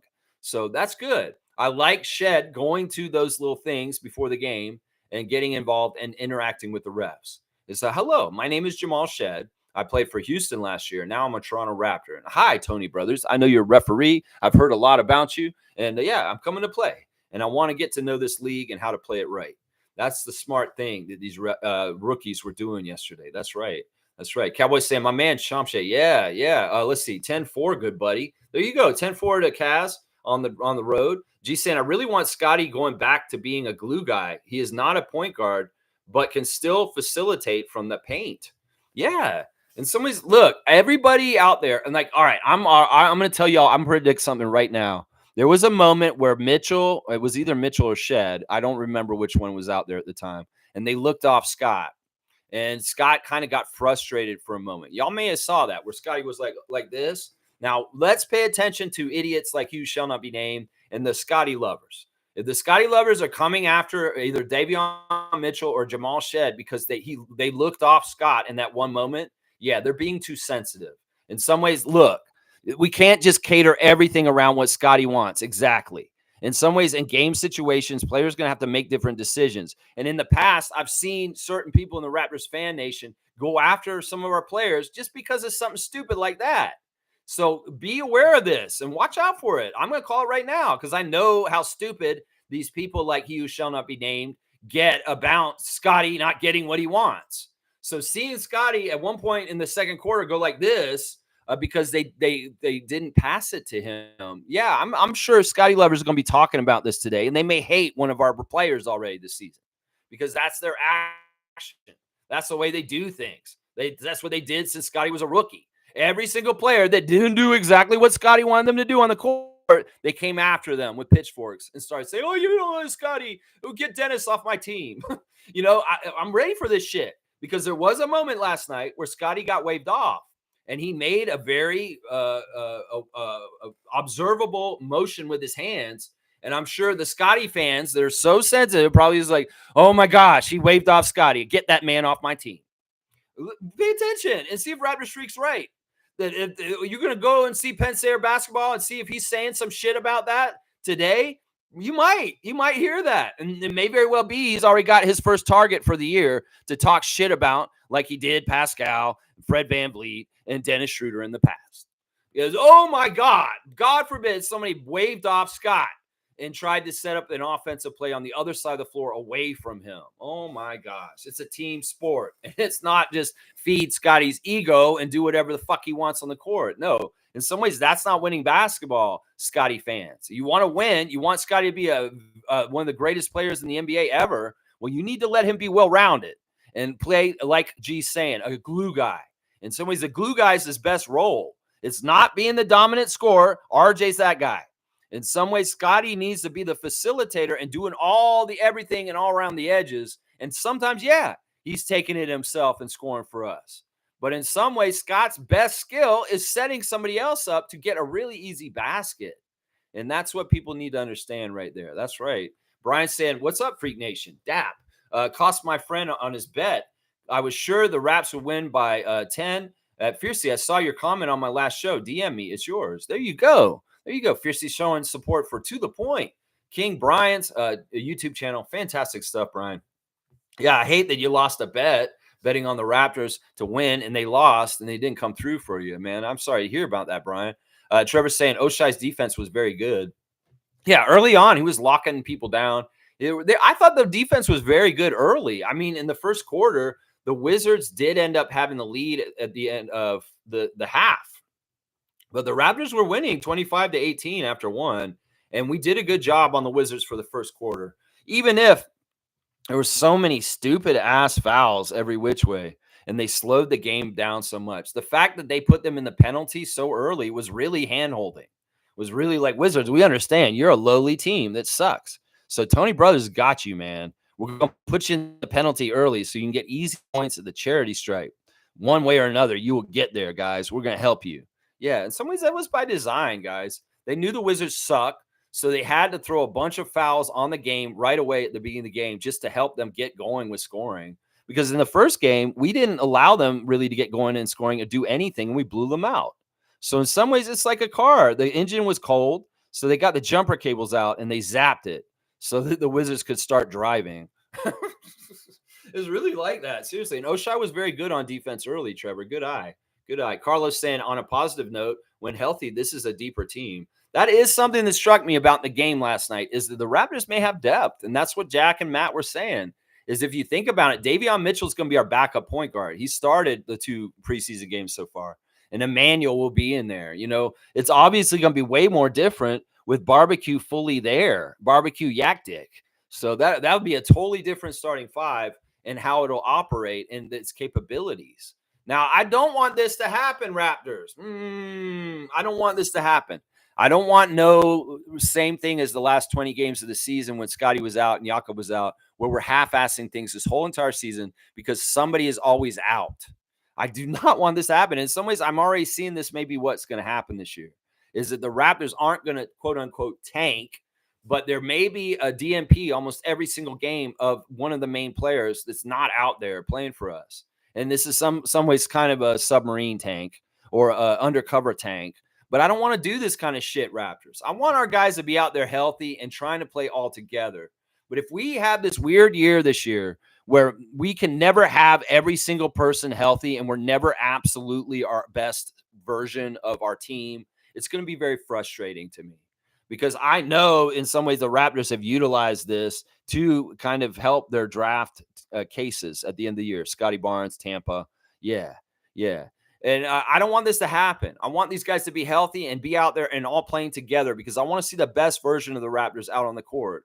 And if there's going to be some sort of weird thing where like Emmanuel's out for this month, RJ's out for this month, Scotty's out for this month, oh, fuck, this is going to be a long season. And this is going to be a very annoying season in some ways. Because in some ways, we have talent. We have good talent if we're fully healthy. But if we're going to be missing one or two of our key guys every single game, we're not going to have the ability to compete with the best teams in this league.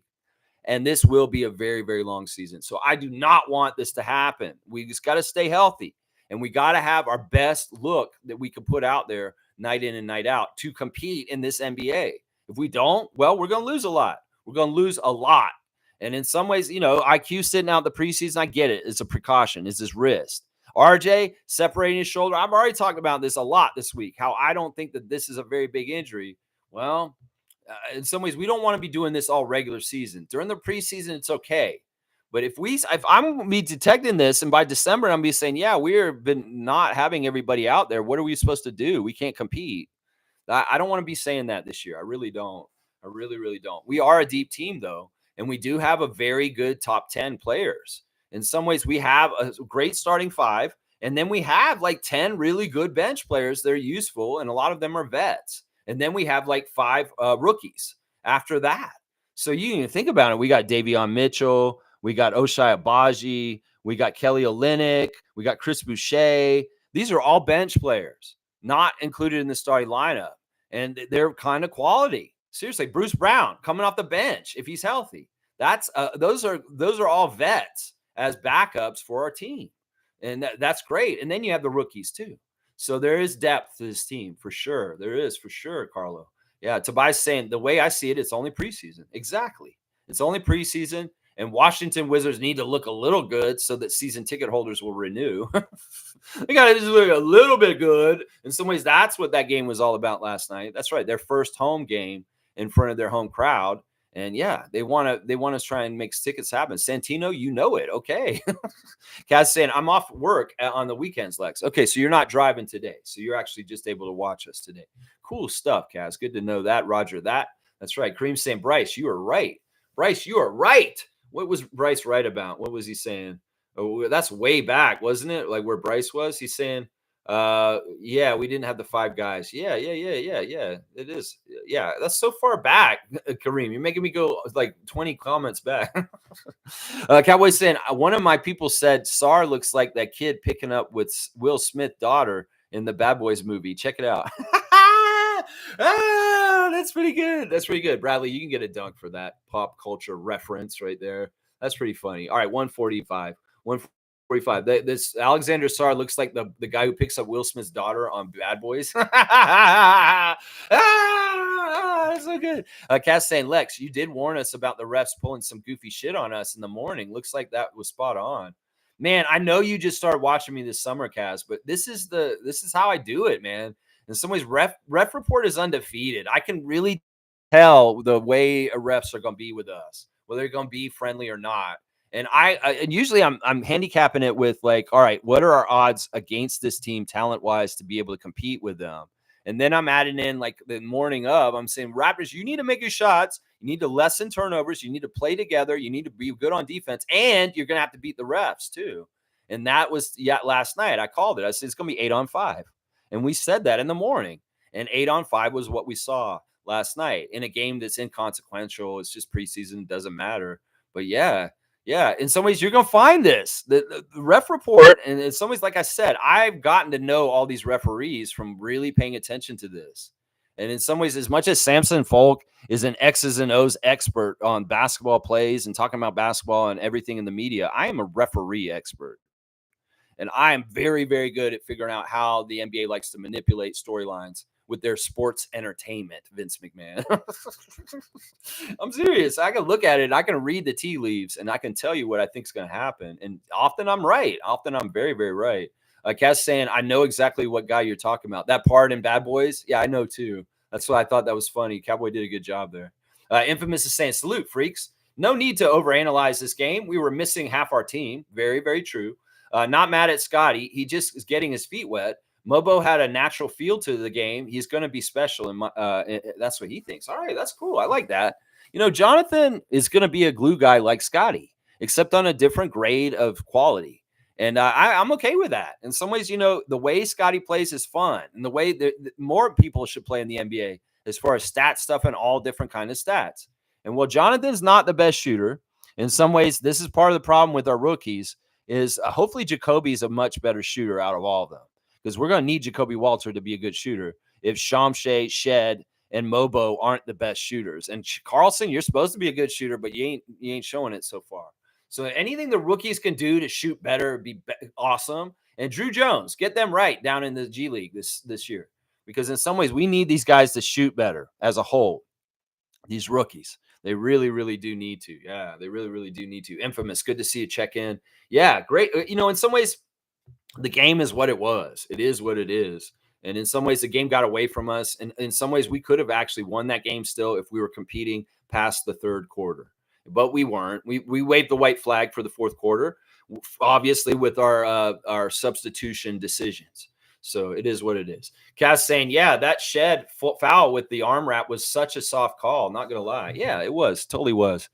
Some of what they were doing last night was getting the guys ready for the new kind of calls. Monty McCutcheon is in charge of the referee training.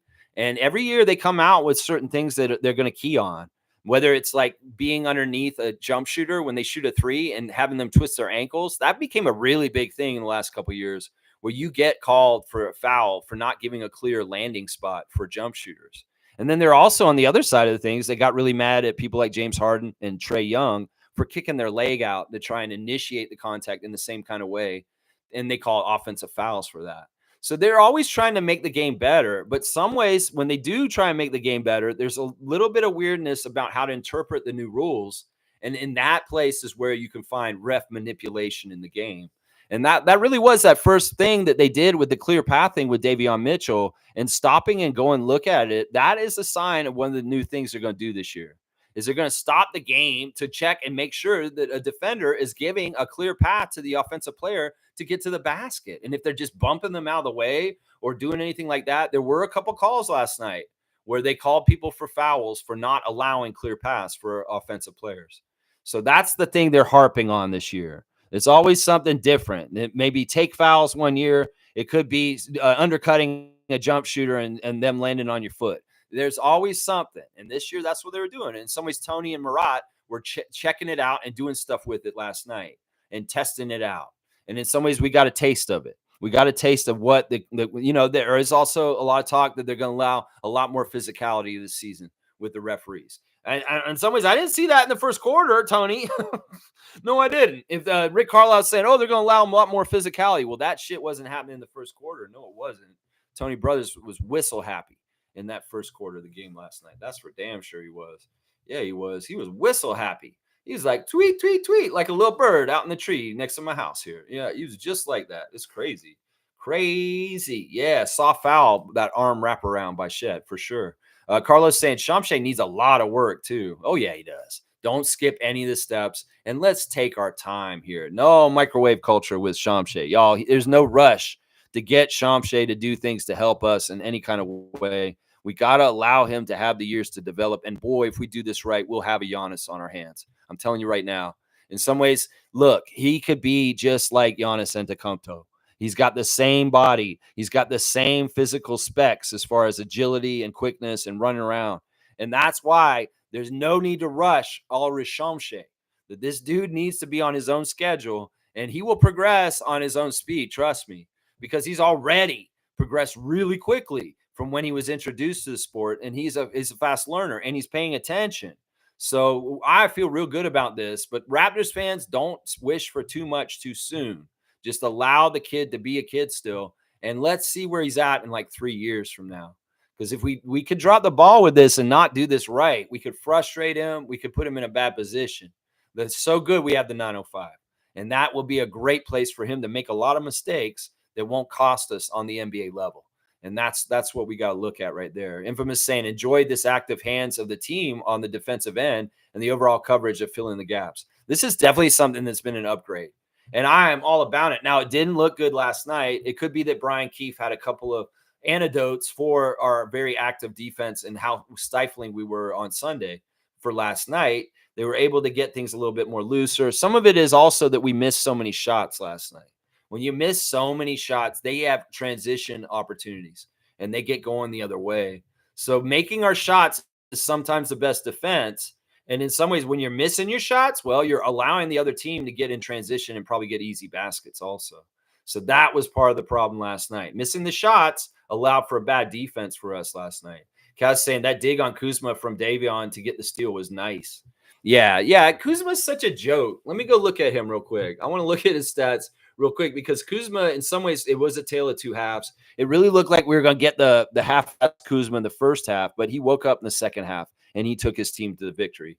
7-17 for Kuzma. He had some really insane air balls last night, whether it was at the free throw line or from the three-point line. Kuzma, you're just not serious, man. Seriously, I can't take you seriously, and because I don't think you take your life seriously, is what I'm saying right now. He was 3 of 11 from 3, 6 rebounds, 3 assists, 1 steal, 5 turnovers, a +1 with 22 points in 27 minutes, the leading scorer for the Wizards last night. So he did lead them. Corey Kispert was so important to that for them last night. In fact, he's the guy who really won the game for the Wizards last night. I was annoyed by Kispert because, he's not the kind of guy that should be scorching you by going to the basket and making layups. The way he was making layups over Pirtle was actually really impressive because he was going right at Pirtle and using his outstretched arm to go around the very long arms of block him. And that was actually really, really good skill. Kispert is an interesting player because I've always thought of him as just kind of a three-point shooter, but he really showed an all-around kind of scoring, kind of like Grady Dick. And there's a lot of things that Grady could learn from Corey Kispert. And I think that it's been known already that Corey Kispert has talked to Grady a little bit about how to play in this league a little bit, because in some ways there is stuff that Grady could steal from him. And Kispert was big in the second half.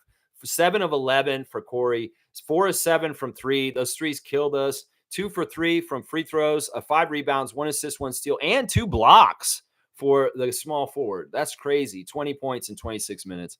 Yeah, Kispert's probably the most valuable player for the Wizards last night, honestly. Now, Jonas was big late in the game. 2 of 4, 8 of 10 at the free throw line, 8 rebounds, 2 assists, a block, 12 points, a +15 in 22 minutes. Jonas Valanciunas throwing his weight around. In some ways, that may have been the wise decision of Brian Keefe to not start Jonas, was he was displaced from his minutes matching up with Jakob Poeltl. That in some ways, Jakob could stymie Jonas and negate him. So don't start Poeltl. Don't start Jonas. Start Sarr at center. And in some ways, Sarr's a more interesting matchup for Poeltl and in some ways tougher because he's going to shoot the three way more than Jonas. And then, like when Jakob's coming out, Jonas is playing against Fernando, and he's eating our backup centers for lunch. That was actually really smart. I thought that Jonas, because he wasn't in the starting lineup, was a scratch, and he wasn't even going to play. But then they brought him in off the bench. I was like, wait a second. And that was a huge move by the Wizards coach to have Jonas not start and play against our backup bigs, because he did. He dominated against Fernando and Carlson and Shamshay. He made them look bad. And in some ways, it was tough. It was very tough. Bub Carrington, also another bright spot for the Wizards last night. He had some tough, hard knocks where he got hit around, but that kid was balling. 5 of 12 from the field, 2 of 7 from 3, 6 rebounds, 4 assists, 12 points, a +14 for the rookie Bub Carrington. So, yeah, a couple of bright spots for the Wizards on the other side, talking about what they did well. Kispert, big time for them. Kispert, big time. Yeah. G saying, Cowboy, that was me. Laugh out loud. Cowboy, that was me. Wait, what did you do, G? What did you do? That was me. I don't even know. You guys are talking about stuff from before. I'm losing my place. Infamous saying Kuzma is playing like a guy that knows he will be going by the trade deadline. I've seen that look before. Well, most of their team should be like that. Seriously. Jonas is that way too. No, I don't think this is true, Infamous. I think this is Kuzma normally. Seriously. It's amazing that guy's got a championship ring with the Lakers, because honestly, that guy is a joke and he hasn't taken things seriously for a while. It's not just this year. He was this way last year. He was this way when he was on the Lakers too, probably on the down low. So I don't think he takes anything seriously. I think he's one of these guys that's like, I'm in the NBA. I'm a good basketball player. I make money. And honestly, I don't care about anything other than that. I'm making my money. I'm in the NBA. That's it. He's one of those guys. Seriously, he's the epitome of one of those guys. Honestly, yeah, that's my G. That's my G. Fiercely saying, "Gotta go, fam. Heading to Syracuse for a road trip. Let's grow." Oh, I'm sure our guy Leo Routens would be very happy to hear you're going to his alma mater, Syracuse. Jumping the border, MJ. Jumping that border and going over to the stateside and have fun there. Let's see. Speaking of Leo, let's get his life tip real quick. This is from yesterday. He has one out already for today, but I'm going to save it for tomorrow. Leo's saying it takes no more time to see the good side of life than to see the bad. And that's what we're trying to do today. Last night was annoying. It's depressing. It's sad. It is what it is. But in some ways, it's also preseason. And in some ways, we should be proud and happy that we have a nice young group of players to develop and make better and better over the years. So I'm choosing to see the good side of things from last night and not wallow in the L of losing to the Wizards in preseason. So thank you, Leo Routens, for your life tips. And yeah, Fierce is going to Syracuse today. That's right. Alley-oop, G, spot on. All right, we'll give G a alley-oop, and that's for respect.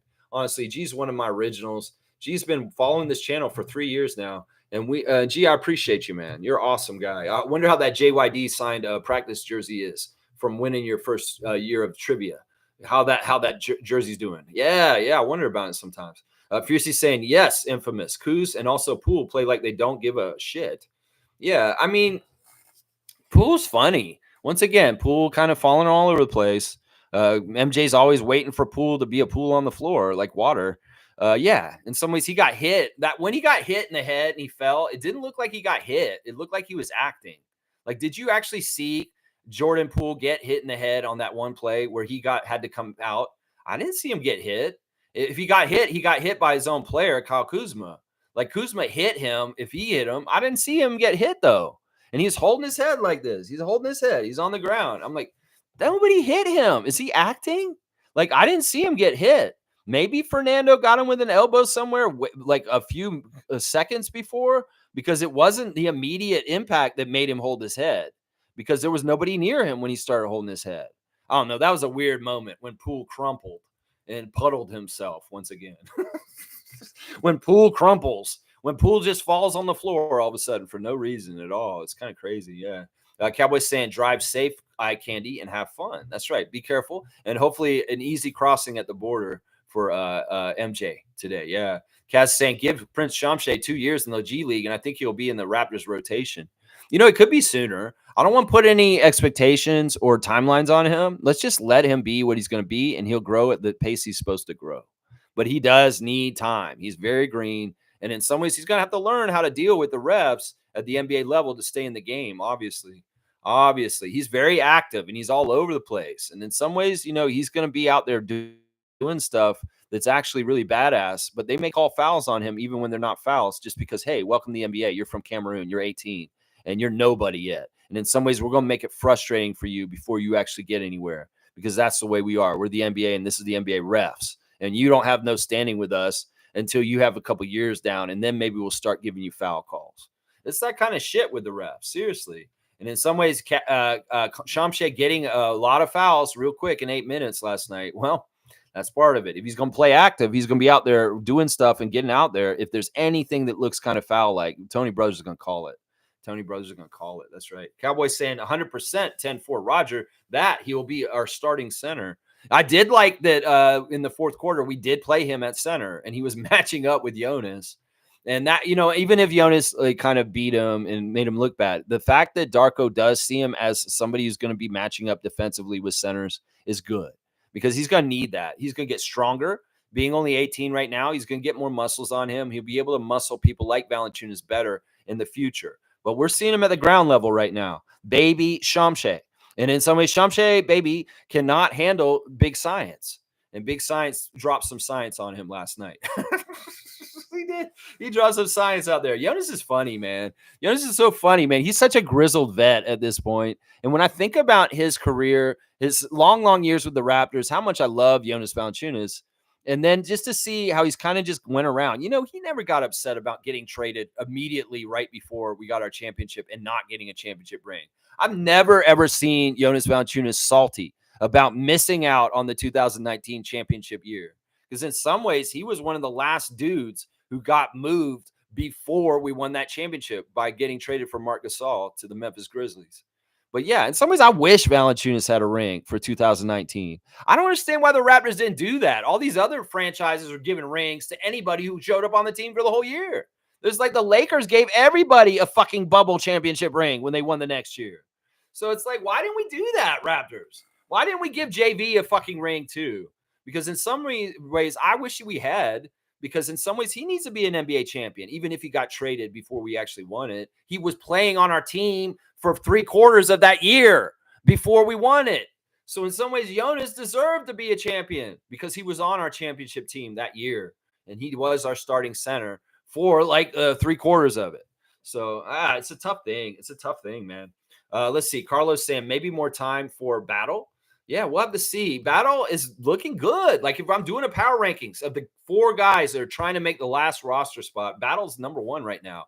Ramsey got knocked down 1.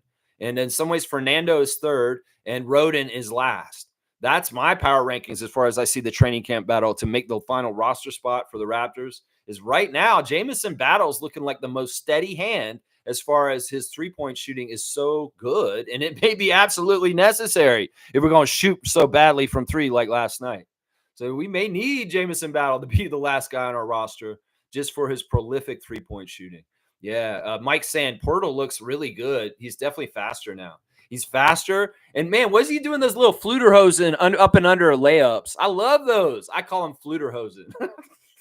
I don't know why I call them that. It makes me think of like the exhibition or fairs around North America where you go and there's like one ride that's like the Alpine bobsled, and it goes around and circles up and down. And they usually are playing like Motley Crue during it. And they're like, Motley Crue, she's the one that called Dr. Feelgood. And it's like going around in circles. It's like very trashy.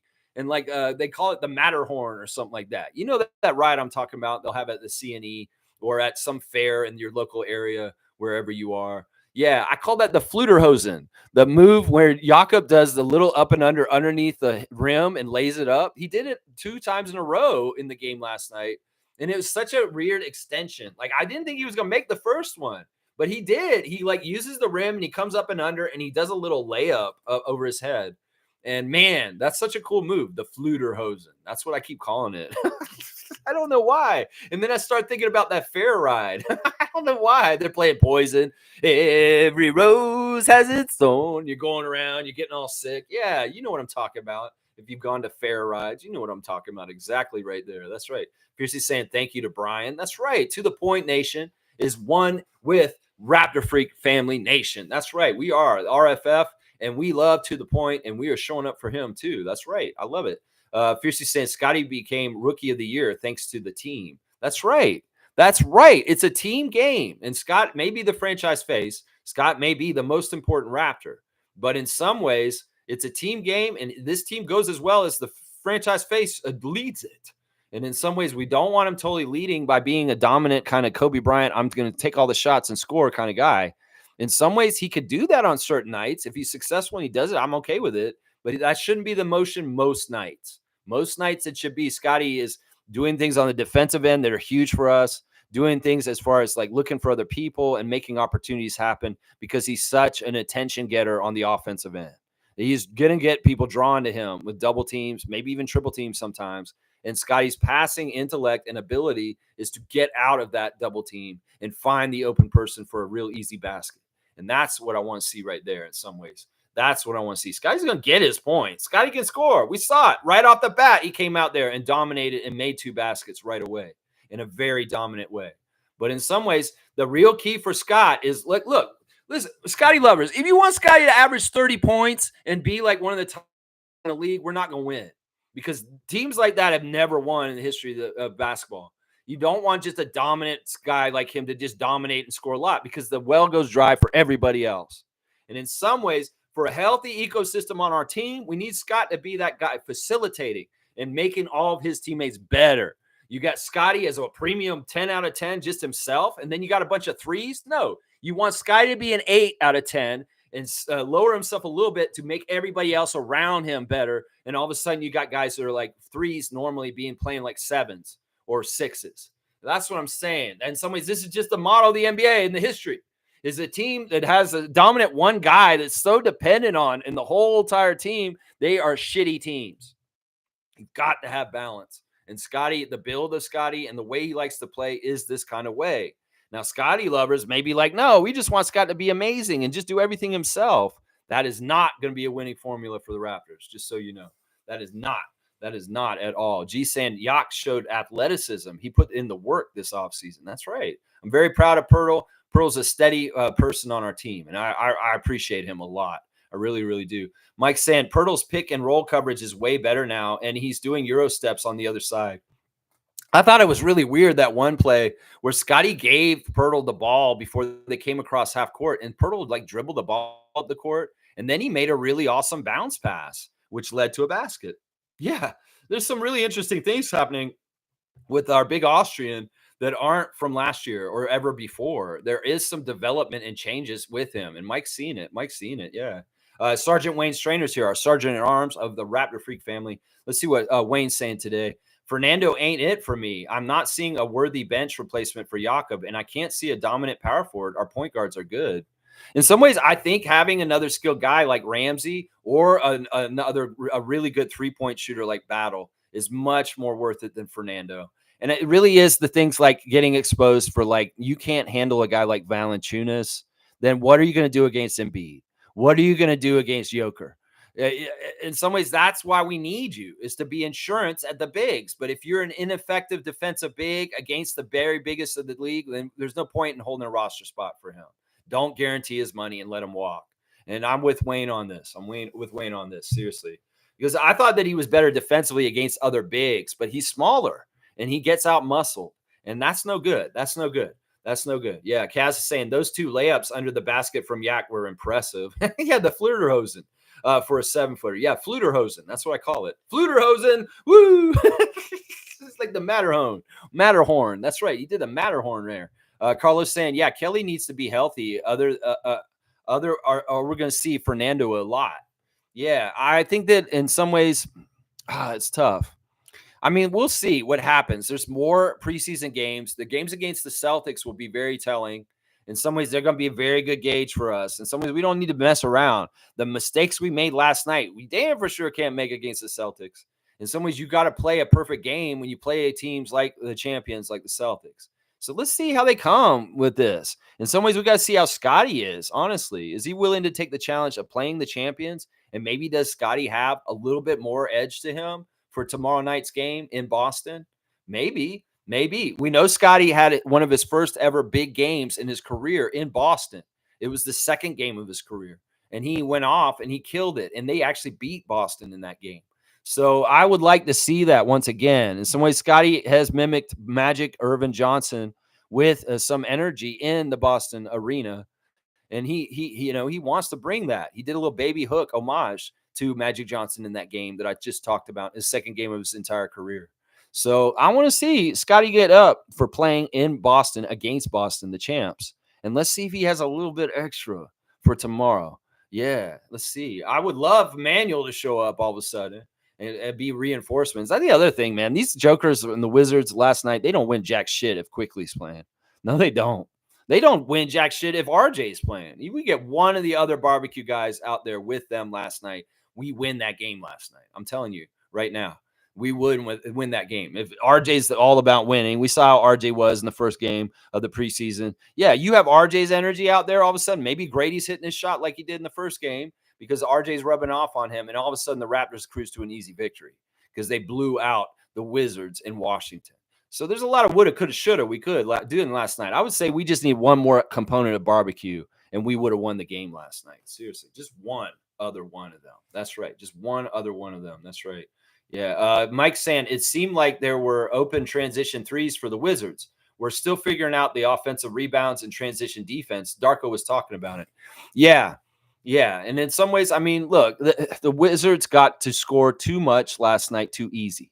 And in some ways, there was good defensive energy in the first quarter, but it dropped off at a certain point after the foul trouble in the first quarter. And that may have been by design. Once again, Tony Brothers, they got a script from Joe Dumars and Kane Fitzgerald. And its script was, let's put a bunch of fouls on the Raptors very, very early and put the penalty for the Wizards going so they can get easy shots right away, easy point opportunities. And they still missed the shit out of fucking free throws early on. I was like laughing about it. I was like, yeah, you dirty bastards. You're going to go ahead and give them all these free trips to the free throws, and they still can't make their fucking free throws. That's hilarious to me.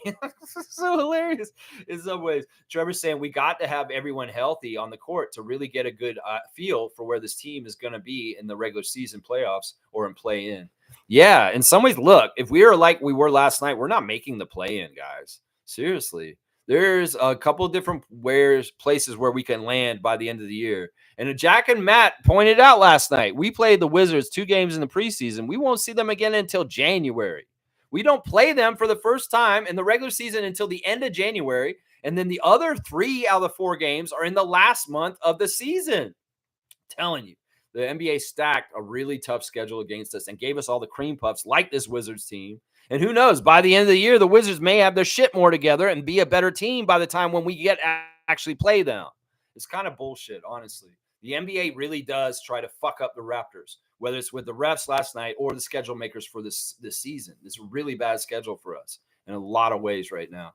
Carlos saying, sucks to see ref manipulation on a preseason game, but it's a teaching moment for the Rooks that they need composure through adversity. Adversity. I know you meant adversity, not diversity. Yeah, I mean, I agree with this, Carlo. In some ways, look, once again, I told y'all why they did that for the Wizards last night. They really, that's a team that's really probably having a hard time selling tickets. And they got to have them have at least one bright spot somewhere, somehow, some way. And that's part of it right there. That's right. That's right. Mike saying Bruce should have brought the horse. Laugh out loud. Bruce was funny courtside. He was wearing sneakers when he walked into the game. And I was like, man, you didn't even wear cowboy boots the day after you gave everybody cowboy boots and you're fit on the way walking in. We also saw the Raptors rookies with their bags, their rookie bags. And this is hilarious. Scotty was asking us this summer on Twitch. What should we make the rookies do? What should we make the rookies do this season, fam? Is what he's asking Twitch family. And we were saying their normal stuff. Make them carry silly bags. Well, they did. And Jonathan Mobo has a pink backpack that has dinosaurs on it. It's actually really cool. And then Jacoby's got this little bag. Like some of them got little pink, like Jigglypuff bags or something like that. I don't know, Hello Kitty bullshit. Jacoby Walter has one. Actually, let's go look at the Instagram stories. It's all there. Let's go look at it real quick. Shamshay saying Mungar. This must be his friend. He's big up in Steven Lionel, a friend of his. And he's saying what's up to him. And then also he's got him working out. He's dancing. So Shamshay's a happy guy. He's in the NBA, but lots of work to be done, Shamshay. Lots of work to be done. Slim Dunk is saying the Bible is unfolding in everyone's face, and everyone thinks it's a joke. Yeah, I mean, in some ways, I understand what you're saying. Like as far as like the rapture or something weird is going on in the world. Maybe, Chris. I mean, don't go on that AJ Griffin tip. Come on now. Come on, stay with us here. It's a contract year. You got to get that money. And then also he's saying me to anyone who comes around with negative energy. SpongeBob, he's got a can of Raid, and he's spraying it in their faces. Dylan Dissu taken off from Billy Bishop Airport in Toronto on his Instagram stories. So he is still a part of the Raptors. What they're doing. I think he's on 905 this year, but he is not on the training camp roster. So Dissu is still showing signs that he is with the Raptors 905. That's good to see. Jamal Shed coming into the game with his little pink bag.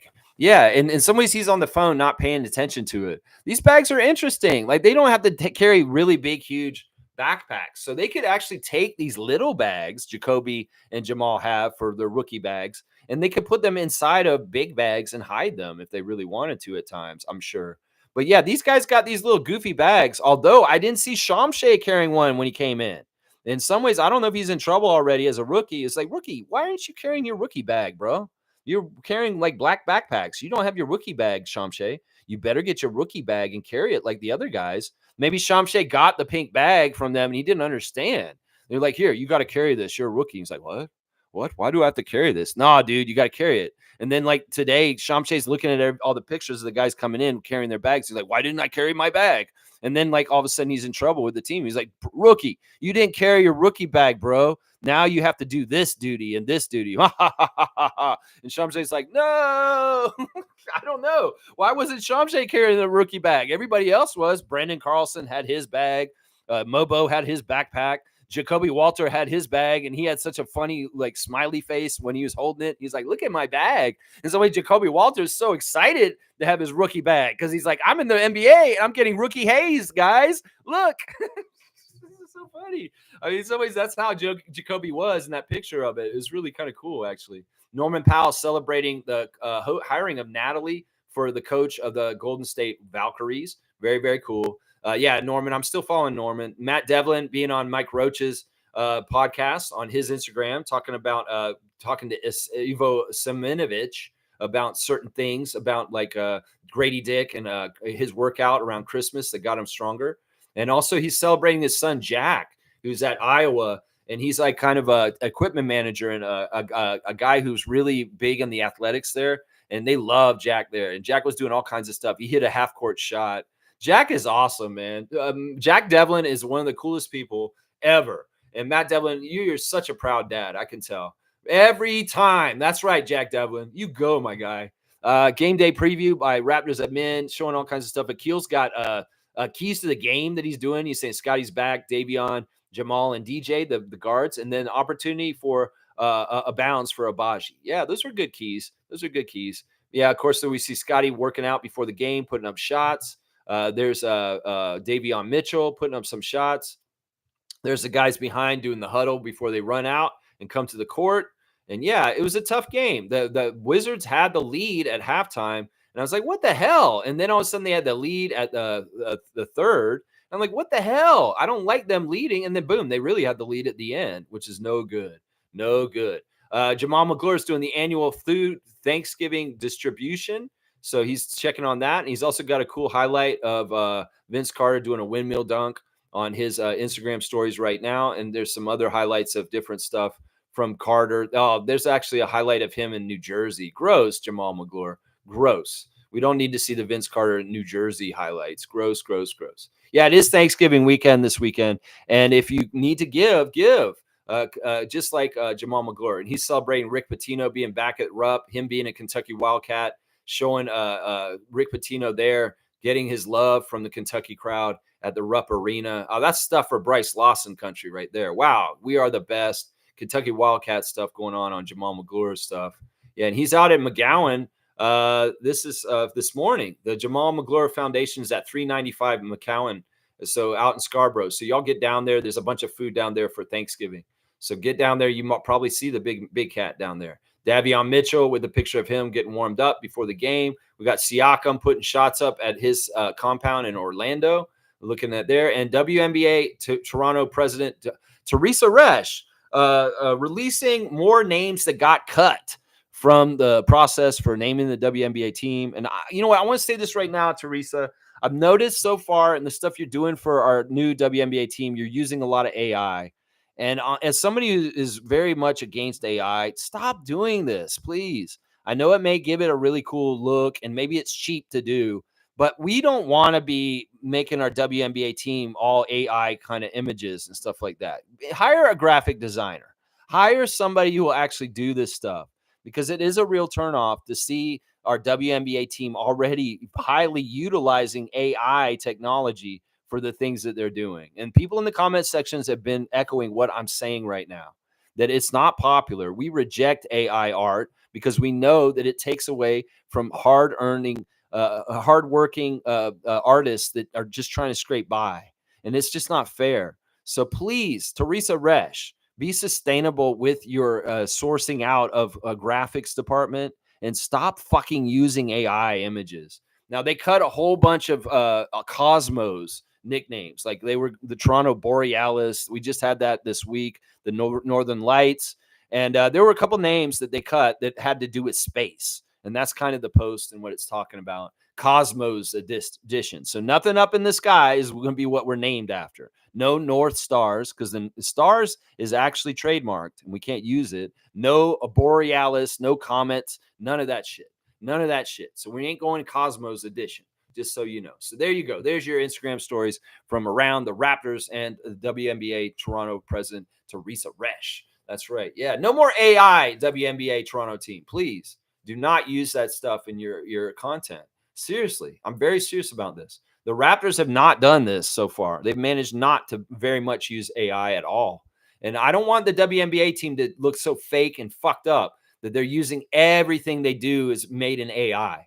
It's not a good look, trust me. Even if y'all think it's a wave of the future, well, there's old heads like me that are going to reject that because we believe in paying artists a fair compensation instead of making artificial intelligence make bullshit 4, 5, 6-fingered images of people. Fuck that shit is what I'm going to say over and over again. There you go.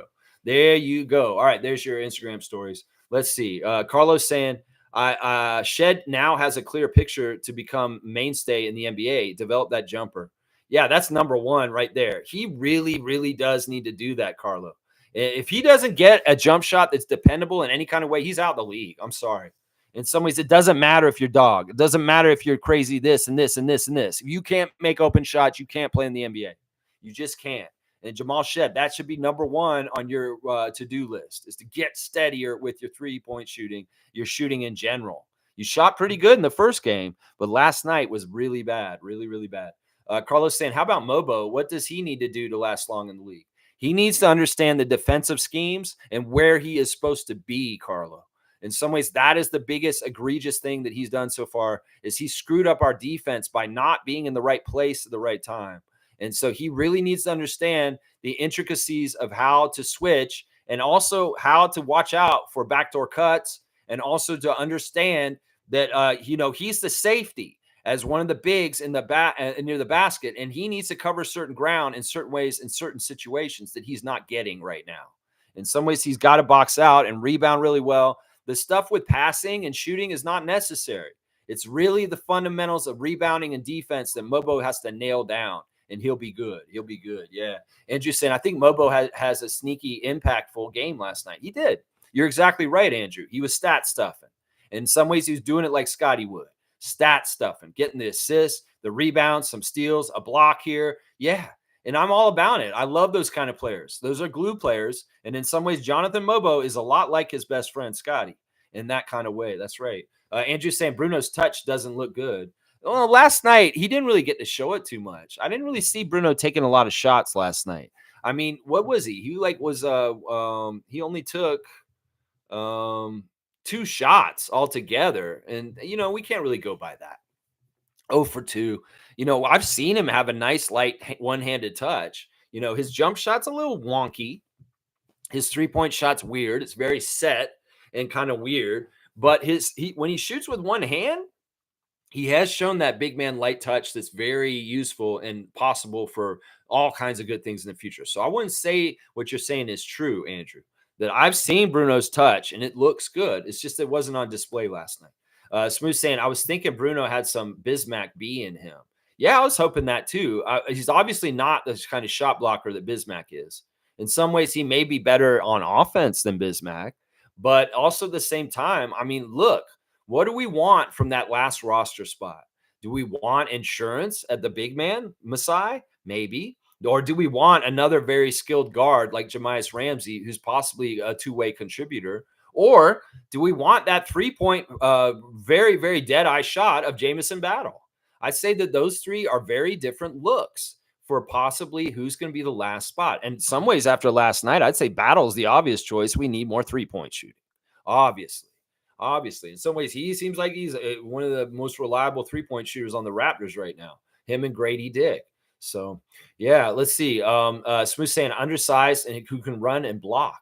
Yeah, Fernando to me isn't like a very well-known shot blocker. In some ways, I was getting him confused with Okongwu. In some ways, they've had a couple big men in Atlanta in the last couple of years. And a lot of the work of the backup center after Clint Capella, Okongwu, is who I'm getting confused with Bruno Fernando. So I've given Bruno a little bit more credit than before, partly because I was confused and I was muddling him with Okongwu, who's actually the way better big for the backup for Atlanta. Because in some ways, he's that guy like Bismack that we're talking about right now. That's right. Mike saying Champagny is on the Wizards. Laugh out loud. Damn. Yeah, he didn't play in the game last night, but he played in the game on Sunday and didn't get anything done. I'm sure he said hi to Scotty, and they palled around a little bit. In some ways, Justin, in some ways, you're not serious about your career. Well, you end up on the Wizards. Yeah. It is what it is. They also had Kyra Lewis Jr. sitting on the bench for them, also another former Raptor over there. Randolph saying, Saturday blessings, beloved Raptor freaks, most informative gang. Cast your bread upon the waters, and you will find it many ways. You never know when and where you will need help. I like that word of wisdom right there. All right, cool. Thank you, Randolph. Blessings to the Phillips family and all the other Raptor freak families out there. That's right. Andrew saying, I think we could have won even if we had either Jacoby or Bruce. I couldn't say that for sure. I'd say we need at least one premium barbecue player on top, either RJ or Emmanuel. But I wouldn't say that about Bruce or Jacoby. Jacoby's such an unknown quantity right now. And he's at the starting point, just like Mobo and Shed and those guys. So in some ways, it's like we can't say that what Walter would have contributed. So you can't say that about him. Now, Bruce, I wouldn't say that either because there's no track record in the past of Bruce Brown adding up to this to add to this to help us. Now there is with RJ Barrett and Emmanuel Quickly. And that's why I would say they could have been. I would say in some ways, Kelly Olynyk may have had a bigger impact to help us win last night than Walter or Brown in some ways. Yeah. Infamous is saying we need to look into getting JaVale McGee as a backup center. JaVale McGee, really? I don't even know where he is right now or what's going on with him. I saw him working out this summer with Coloco. But I have no idea. I have no idea where he got picked up or what he's doing. He may be almost retired at this point. He's not a bad look. In some ways, I would say never want McGee on my team when he was younger, but he's older and wiser and more mature at this point. And in some ways, he is very valuable. So I don't know. I'm not against this idea, but I don't know how much shuffling around and building and bringing somebody new from out of the picture is going to happen at this point at preseason at this time. Yeah. Mike's laughing. Andrew saying, honestly, I'm not too mad about our schedule. If we catch some teams sleeping early on and get some wins, we could cruise the rest of the season and make the play-in. I hope we can make the play-in. I really do. I do not want to completely miss the playoffs this year. I think it would be a disservice for our young core. And in some ways, it's sending the wrong message. It also means it's a very, very long season because we're just not competing at the level to be even involved in the play-in. I will hate that. So in some ways, I'm not about tanking, but in some ways, what we did last night was a very much a tank action by not playing our best unit in the fourth quarter to try and win the game against the Wizards. So it's preseason. It doesn't count. And I hope you're right, Andrew. I hope you're right that we catch people sleeping and we get some wins we shouldn't have got early in the season. I really do hope that. But in some ways, who's to know? In some ways, losing this game to the Wizards is not compelling to help me think that the Raptors are going to have a super good season this year. In some ways, no. But in some ways, hey, we split the games with Celtics in the preseason. We get one of the games, either the one on Sunday in Boston or the one on Tuesday here in Toronto.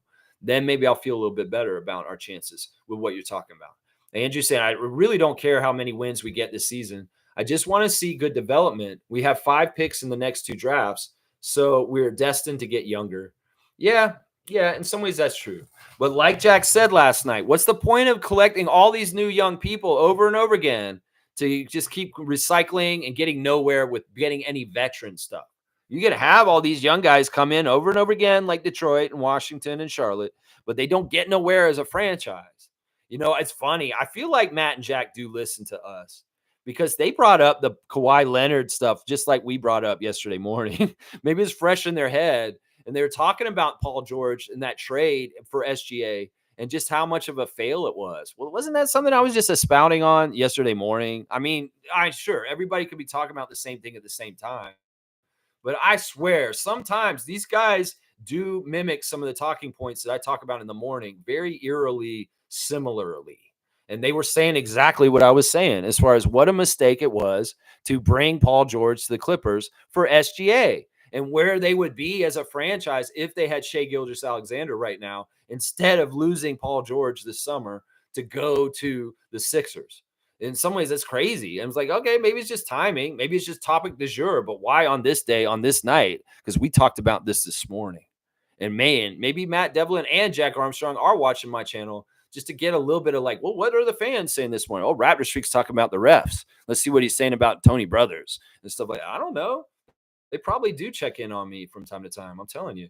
Yeah. So what you guys are saying, it could very well be that Jack Armstrong's hearing some of it, guys. Just so you know. Shaq Lindsay saying, what's up? What's up, Shaq Lindsay? Good to see a longtime Raptor Freak coming in here once again. My guy, Shaq Lindsay. Let's go. All right, let's do this. Let's do this real quick. It's 11:13 on the chat. I'm going to go ahead and do the classic card of the day right now. Yeah. Let's see who we get today. I kind of want a classic one. I don't want to get like a newer card. For some reason, we've been getting a lot of newer cards. So I'm going to try and get a classic one. Here's a classic one. All right, here we go. Let's see who can get this one. First person to write the full name answer of this player. Do not half-ass me. Do not write Kobe or something like that. Write the whole freaking name because it does matter in the classic card of the day. Let me make sure I got the right player. Can I see that? Is that right? Yeah, okay, that's who that is. All right, this is good for old heads. Here we go. Who is this guy? Who is this guy? This is a classic card of the day. James Worthy is in the background, so that gives you a little bit of the time period right there. Who is this player for the Kings? No Googling number 22 for the Kings, please, guys. Just kind of go off your knowledge and trying to figure that out. That is Big Game James behind him of the Showtime Lakers. But who is that in the Kings uniform? Let's see if anybody can get this. Daryl Hawkins. Daryl Hawkins. You're kind of in between names right there. Hersey Hawkins or Daryl Dawkins. Is that what you're trying to say? No, that's not Hersey Hawkins. And that's definitely not Daryl Dawkins. And it's not Johnny Dawkins either. So, yeah, let's see. Shaq, we're doing the classic card. I'll read your comment when we get to it. Let's see. Anybody got any ideas about who this is? In some ways, I would say his first name has to do with trains. How about that? Does that help anything? His first name. There we go. Andrew got it. It's Lionel Simmons, guy. A classic card of the day, Lionel Simmons. Andrew getting it. I'm going to say this is pretty tough. So I'm going to give you 150 points, Andrew, for getting Lionel Simmons on the classic card of the day. Lionel Simmons chosen by Sacramento with the 7th pick in the 1990 NBA draft. There you go. Classic card of the day. Andrew's on it. 150. Let me go see if David's here. It'll tell me if David is here, if he's on the show. No, he's not here. So I'm going to write it in real quick. It's Saturday. He's probably busy doing weekend stuff. So let me just write it in real quick. Lionel Simmons, and we'll put in Andrew, and we got him for 150 on that one today. Good job getting the classic card, Andrew. Y'all, the trivia standings has changed a bit. There is a new leader of our trivia right now, and it's crazy. In fact, let me go look at it real quick. I'll tell you who it is right now. It's kind of absolutely been, Amit has been the leader of our trivia for quite a while, but it's actually Kareem. Kareem, you are number 1 on our trivia standings right now. And you're ahead of him by 105 points. So don't take this lightly, but you are in the lead for the trivia championship right now. So go on with yourself then. Seriously, Kareem, you could do this. And Smooth, you're up there too. So don't mess around either. You're right behind him, just 15 points behind Amit. And Andrew, you're coming up quick too. With that one, you'll be at over 3,500. So there is a bit of a race up there. Fiercely, you're involved too, just so you know. The top 5 is close. And in some ways, David's not posting the top 5 all the time. But just so you know, it's very close and very competitive. And I want y'all to try and do as well as you can. Seriously, don't half-ass this trivia competition. Get your name on that trivia trophy behind me on a plate for the future. And in some ways, Kareem, you're in the lead right now, just so you know, my guy. You're in the lead, my guy. That's right. That's right. Let's see. Andrew's saying, Lex, have you seen the new Optimus robots made by Elon Musk? Kind of scary. Yeah, I hate Elon Musk right now. I hate him so much. In some ways, I don't want to talk about him. He's got all kinds of dumb future cars and stuff like that. And some police departments are buying like Tesla cars and like driving them around, cyber trucks. And everybody's like, this is a waste of our money. Like, what the fuck is wrong with y'all? I don't know what the fuck is going on with that. In some ways, yeah, we're going to try and make Terminator future for ourselves with AI and fucking drones and fucking whatever he's talking about here, Optimus robots. This is not a future I want to live in. So seriously, we don't need to be making the worst possible science fiction stories become reality. Okay. People, seriously, if AI people are the worst, honestly, they're like, we've created this amazing AI, but you know what? We're winning a Pulitzer Prize for it or a Nobel Peace Prize. But also at the same time, we're telling everybody it could get smart enough and sentient enough to destroy us all. Okay, good job. Thanks for creating that. Thank you for fucking just making something that's going to destroy humankind at some point. Thank you so much. We're going to celebrate you, you fucking idiots, making AI so fucking good at this point.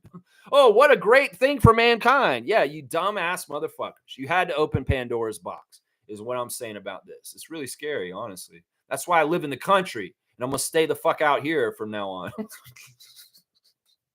Names is saying, happy gobble gobble, everyone. Happy gobble gobble. Go, go, go, go, go, go. We got wild turkey out here, Nameless. Yeah, you can see them just walking around out here sometimes. Go, go, go, go, go. Yeah, I'll go out there and get myself a Thanksgiving turkey. Yeah, I'll get the little musket with the wide shot at the end, just like a pilgrim, and walk out there and get me a tom turkey for dinner for Canadian Thanksgiving. There you go. You got the ice cream and the pie and the cake. Damn, this man's all about some dessert. He's got like major portions of dessert. He's got 2 whole turkeys, and then he's got 3 big, huge industrial size vats of 100% Canadian maple syrup.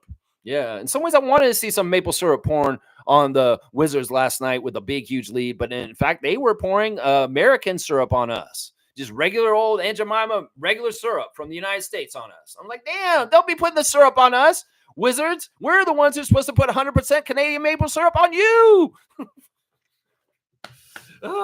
Carlos saying, it's a scam, Andrew. Those Optimus robots are not autonomous. Someone is controlling them. Oh, cool. Yeah, a lot of things that Elon Musk is a scam. Is exactly right. Is exactly right. And Carlos saying they had 30 robo taxis already causing a traffic jam. It was hilarious. Yeah, this is funny. I mean, they tried to let AI run a McDonald's drive-through, and it was an absolute disaster. It's an absolute disaster. You know, human error can cause human stuff, but human fixing things is much better than AI trying to figure something out that they have no idea how to deal with something weird. You know, you work at McDonald's, you think that AI can handle everything that McDonald's gets thrown at? You try and work at that McDonald's at Spadina and Queen, okay? Yeah, AI, try and run the McDonald's at Spadina and Queen. I don't think you can handle the man that came in that shit his pants 5 minutes earlier. Yeah, AI, you try and deal with that. You need the human experience to deal with the human experience. So, yeah, I ain't going to see no AI replacement for McDonald's at Spadina and Queen. Trust me. That's crazy, man. I can't believe I just went there today.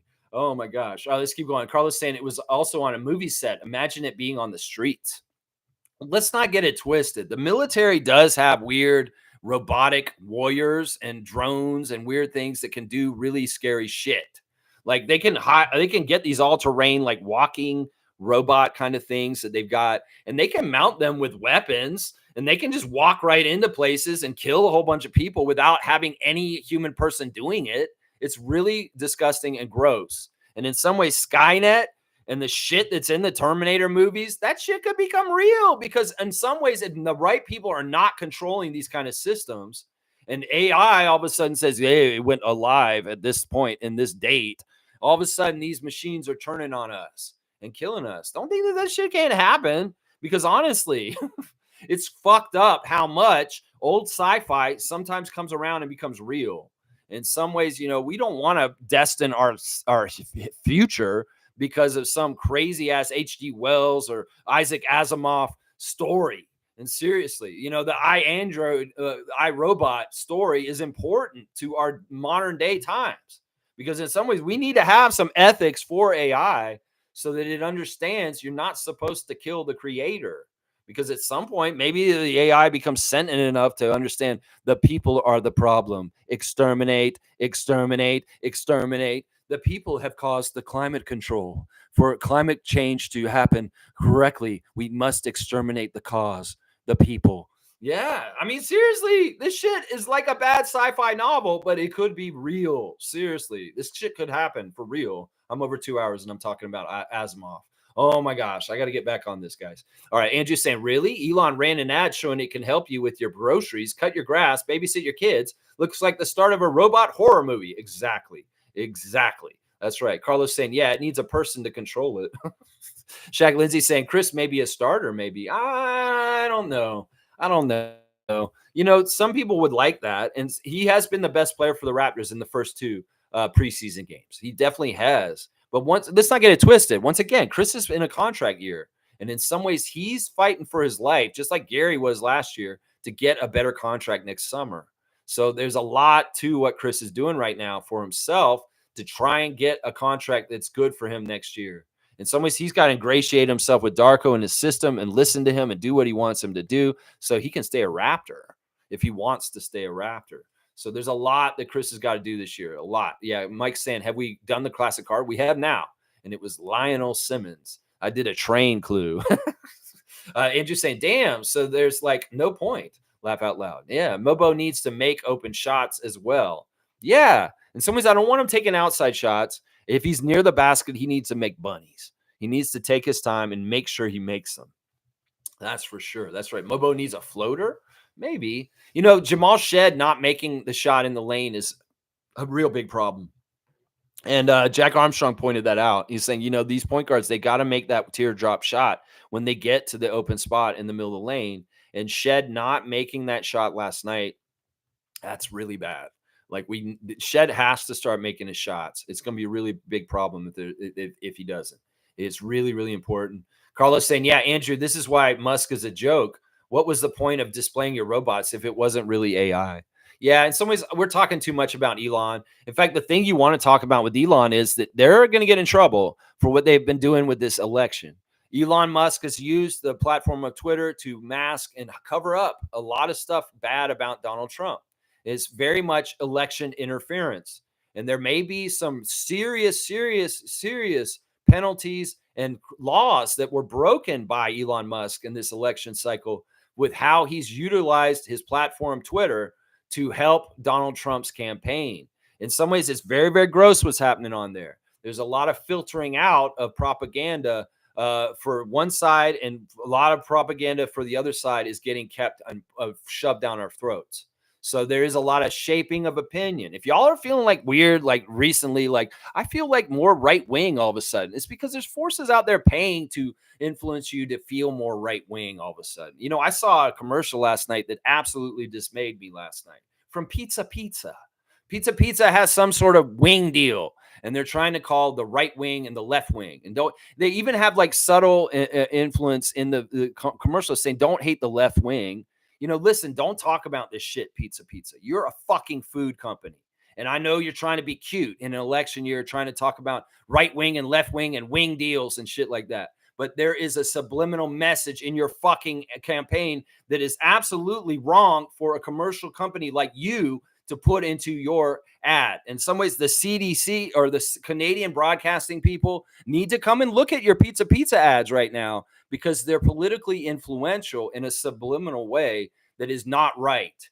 And Pizza, fuck you. I'll never order you again for making subliminal ad like you did with your right wing, left wing bullshit with your wing box. Yeah. You saw that commercial. You know what I'm talking about.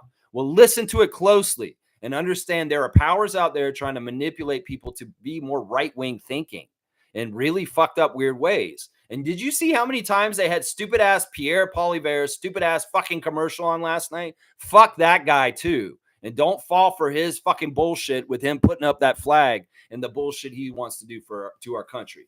Seriously. Don't fuck all that shit. Seriously.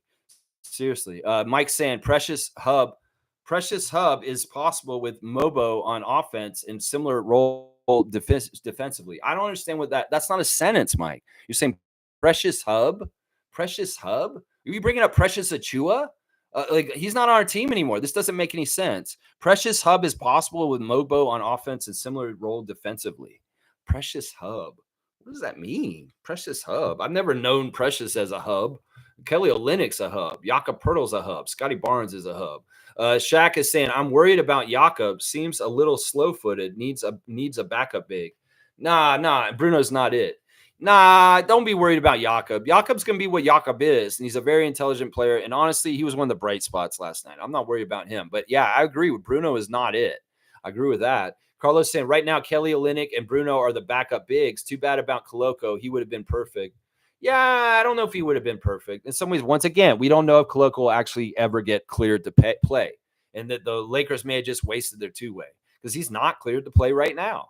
And he would be playing right now if he could. He can't play for the Lakers legally because the NBA won't clear him. So it may be just a waste of time what the Lakers are doing. So we can't say Koloko would have been perfect because he's not allowed to play in the NBA right now. So that's not true. Shaq saying Scotty looking nice. Parts of it, yeah. I like the stuff at the beginning. I like the stuff in the third quarter at the beginning also. It's like at the beginning of the halves, he's fantastic. But he showed some selfishness last night in some ways that is not conducive for helping us win. So in some ways, I want Scotty to find that right balance between his own game and helping his other teammates get involved. And that's the most important thing for him right there. Yeah. Mike's saying RJ's off and on numbers support he's key offensively. He's a big points generator. Yeah. Well, RJ is he's a basket. RJ's going to score. RJ's going to fill it up.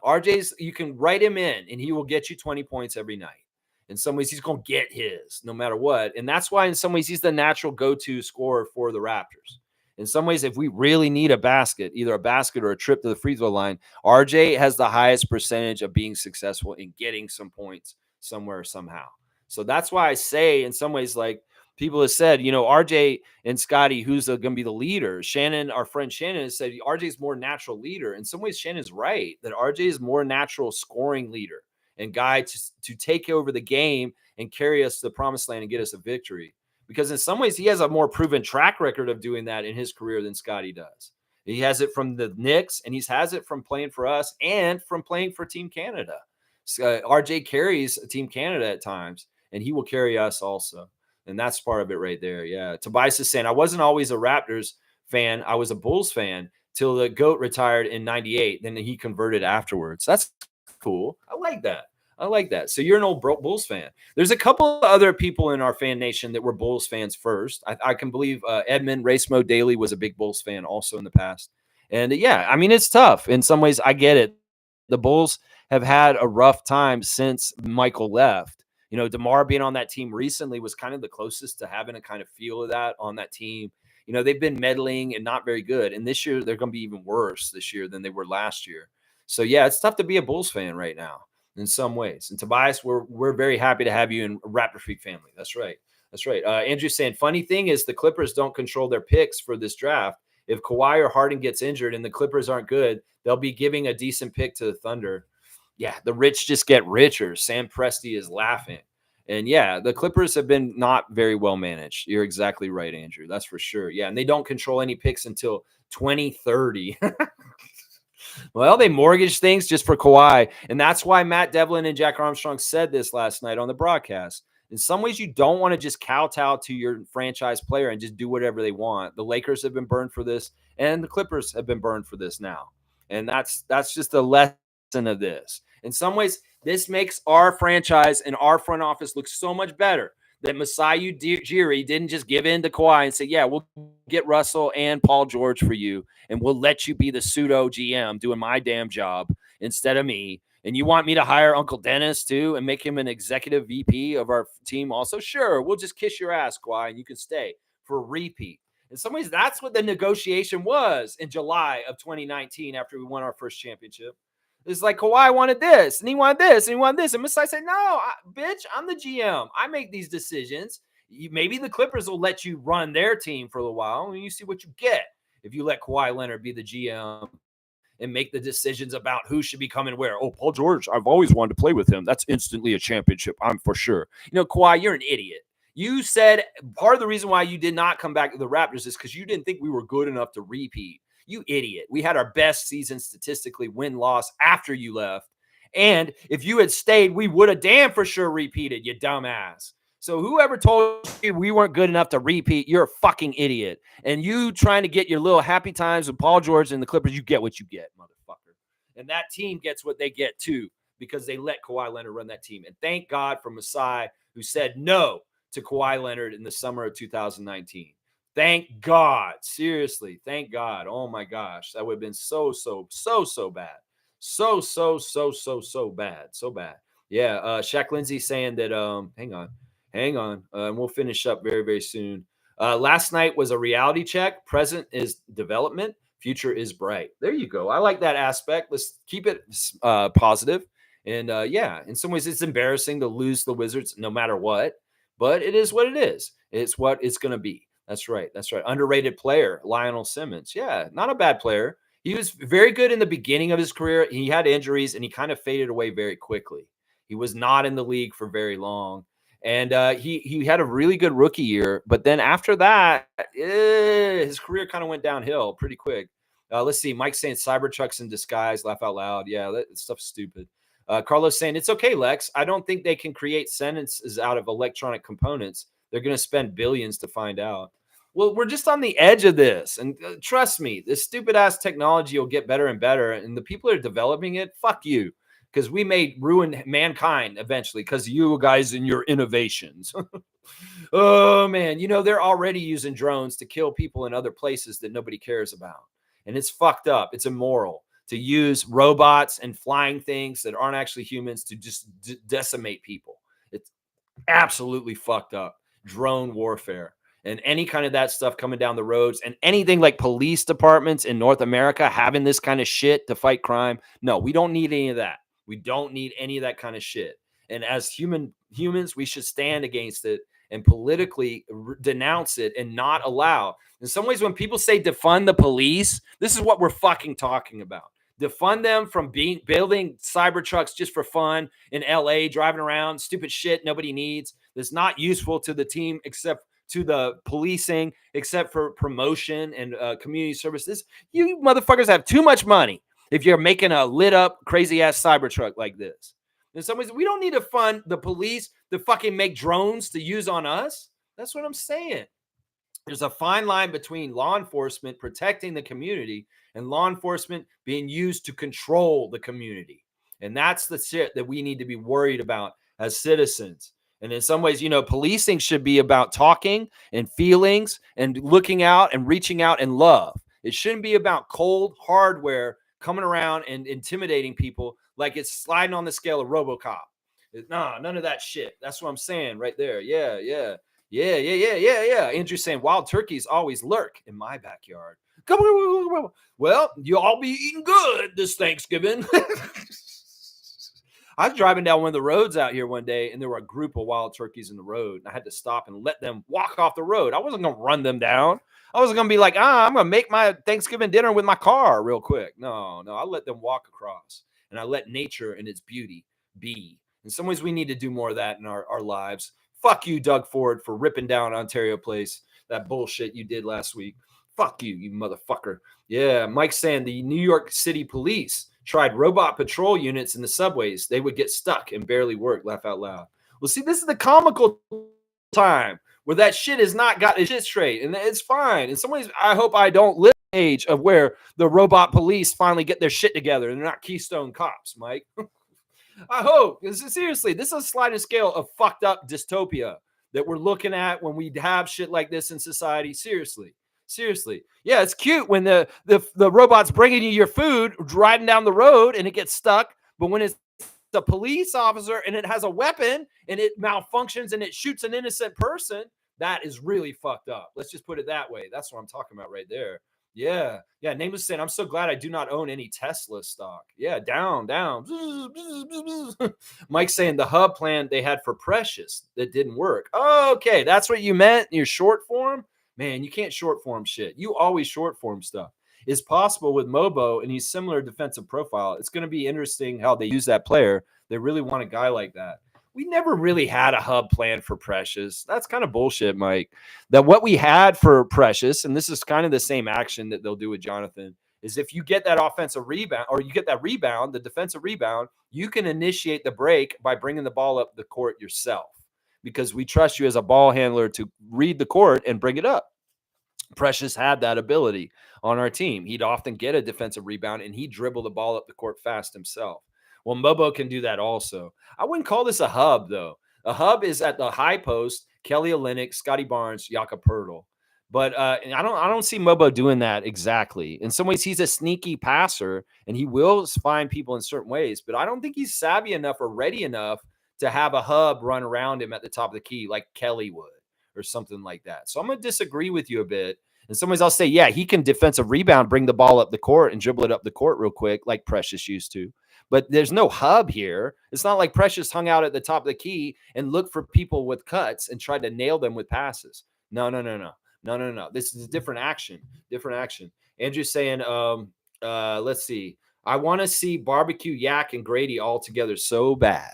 Yeah, me too. We won't know the true test of this team and what it's worth until we get these guys together. And not just for a little time. It can't be like a 5-game stretch where everybody's healthy together. We want to see a big chunk where all of our guys are healthy and all out there playing together. That's the only way we can figure out how good we can be.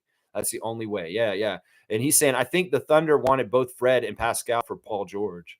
Yeah, that may have been part of the deal that they wanted for that. Who knows what the deal was to get Russell Westbrook and Paul George on the Raptors to suffice Kawhi and what he wanted and his bullshit ideas of what he thought would help him win the next championship for him. Yeah, Paul George is a loser. And you combined with him, yeah, what a losing facade of what you guys try to do down there in LA in the last 5 years. So bad. So bad. And Mike saying Fred VanVleet and Pascal only made 16 million combined. There needed to be more salary. Yeah, and it probably wasn't worth it at that time. The value of Siakam and VanVleet on those deals, and taking on the contracts of Westbrook and George, yeah, that doesn't line up. That doesn't line up. They probably would have had to sell the farm in some ways, and we probably would have had to give up all of our draft picks, just like LA did. Just like LA did. We probably would have had to do that. Yeah, we were in the luxury tax after the trade for Gasol. Yeah, yeah. Okay, good stuff, Mike. Good stuff. Thank you, Trevor, for telling me to do the classic card. We did do it. Andrew saying Woj reported the Thunder were asking for Pascal, Fred, and 4 unprotected firsts for PG and Westbrook as a starting point, and the Raptors rejected it. And that's my GM. That's my guy, Bobby Webster, Masai Ujiri, making smart decisions for our front office. And in some ways, the Clippers are where they are because they listened to Kawhi and did exactly what he wanted them to do. That they're in their own damn place because of that. That's right. So he's saying I had Tesla stock for years. I sold it all. I'm not an Elon guy. There you go, Smooth. Well, you got out when the getting was good. I like that. Mike's saying they want 2 bigs doing a pick and roll and put rim protection with the roller collapsing the defense, and the screen can pass the open threes. They've been talking about Scotty and pick and roll with the bigs. Now, see, Scotty is savvy enough and is gifted enough to do this. I do not trust Mobo on anything yet. In some ways, we have not seen him do anything solidly, consistently enough yet for me to put any trust in putting him in those kind of actions in that role. So it's a discovery thing. We're going to go over time. We'll see what Jonathan's building as a young player and a rookie, and we'll see what responsibilities we can try with him over time. Right now, I'm really impressed that already he's getting the chance to bring the ball up the court, dribbling the ball up the court, because in some ways that's awesome. And then also he's shown some proclivity for being a good passer already too. So there's some really good promising signs of Jonathan, but let's not get it twisted. Once again, this guy's a project, just like Prince Shamshay. He's very much a project, and he's got to figure out some things to be on the court in certain ways to start. In some ways, some of these rookies, the biggest thing is going to be the hindrance is either foul trouble or not making their shots. And that will keep guys off the court. Shed could be one of our backup point guards, but if he's not making his shots, he's not going to ever get in the games. And we'll use Davion as the backup with DJ Carton. And Shed will be like the 4th on the depth chart just because he's not hitting his shot. And that I could see that. I could see that. Carlos saying, I used to drink the Elon Kool-Aid, but then saw the facts. This guy isn't no genius, but a lucky mofo. He's a rich mofo. He's not even lucky. His family is really gross. Like he got all of his riches. And it's a very similar story to Donald Trump in some ways. Elon Musk got rich from exploiting people. And his family exploited the diamond trade in South Africa. And it was blood diamonds, all that stuff, the really gross stuff. His family profited off apartheid, which is a really bad system of classing people by race and stratifying them in South Africa. And, Elon Musk's family very much profited off of that system and the diamond trade. And it's not like Elon made any of the money himself. He got it all handed to him from his parents. And then second, he also did not discover anything. It's not like he invented the Tesla car. It's not like he has anything to do with inventing or creating anything that he did. He took the work of very smart people and stole it and took the credit for it afterwards. He's trying to say he did this and he did that. Bullshit. He didn't fucking do anything. He basically had the money to buy people off and say, oh, I made this. Motherfucker, you aren't smart enough to make this shit. But he acts like he is. And then he's ran Twitter in the ground. Now, Trump, his family made money off of slumlords. They were slumlords in New York. They had a bunch of real estate and they exploited it. And they even were like very much racist. Like they wanted certain people in certain buildings and they didn't want people in certain buildings also. So there was a lot of very racist shit going on with the Trump family when they built their empire under Fred Trump in the early 20th century. with their buildings in New York. And Donald, let's not get it twisted. This is the truth. This is very true. If Donald had not done all the business that he'd done in his life and he'd just taken his inheritance from his family, he would have made more money just sitting on his money than what he actually made since. He's lost so much money with all of his business endeavors, whether it's his university, his stakes, his fucking dumbass Bibles now. He's lost so much money that he's actually more of a failure by doing all the business things than if he had just kept the money and collected the interest on it. He would have made more money that way by doing nothing with his money.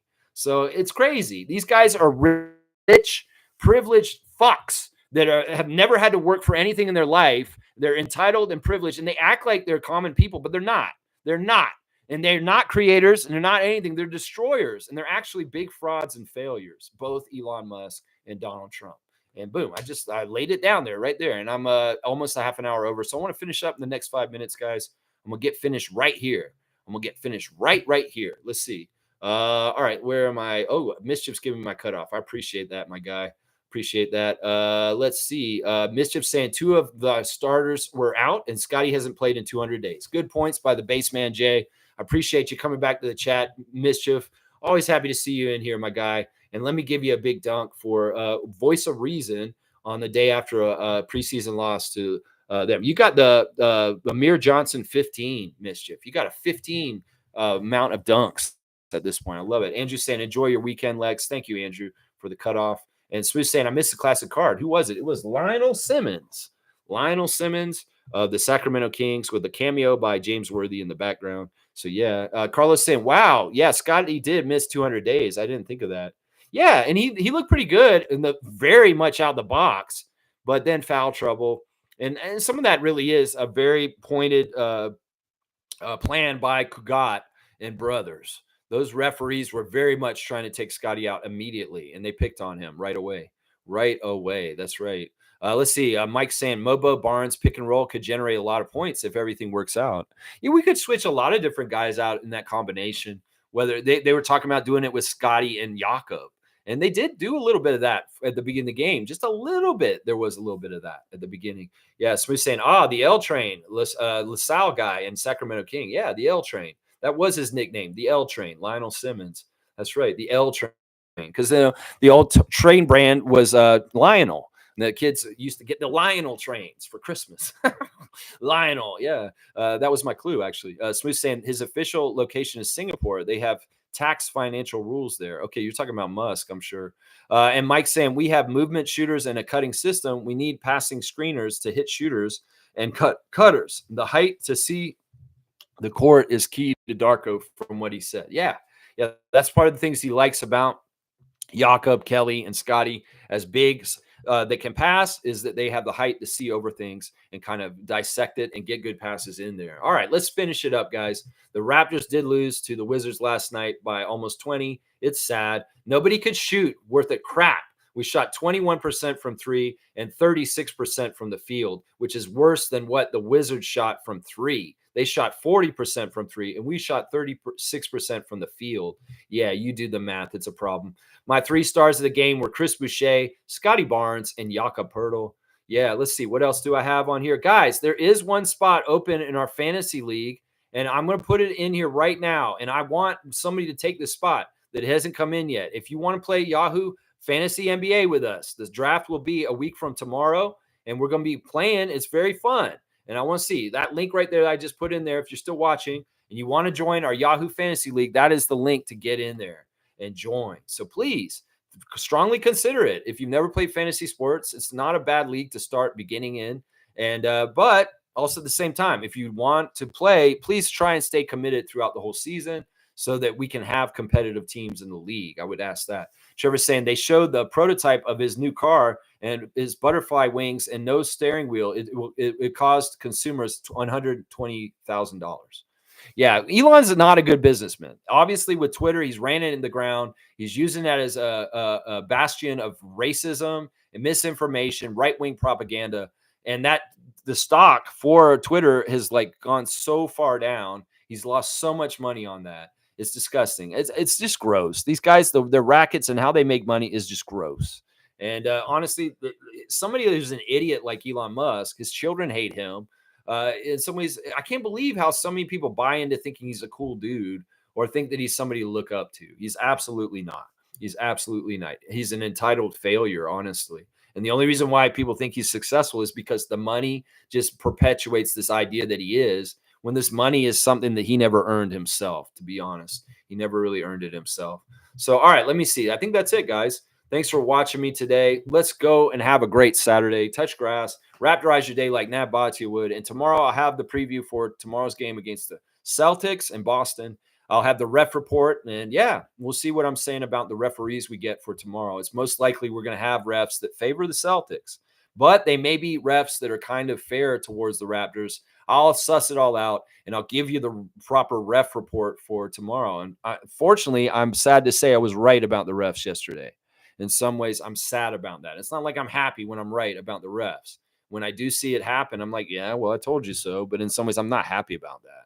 So, yeah, thanks for watching me, guys. Have a great Saturday. Let's go Raptors. Keep your head up. It's developing preseason time. And we weren't trying to go for the big W, unfortunately. As much as we wanted to win, well, it didn't happen. Well, let's get a win over the green team in the next 2 games, and that'll feel really good.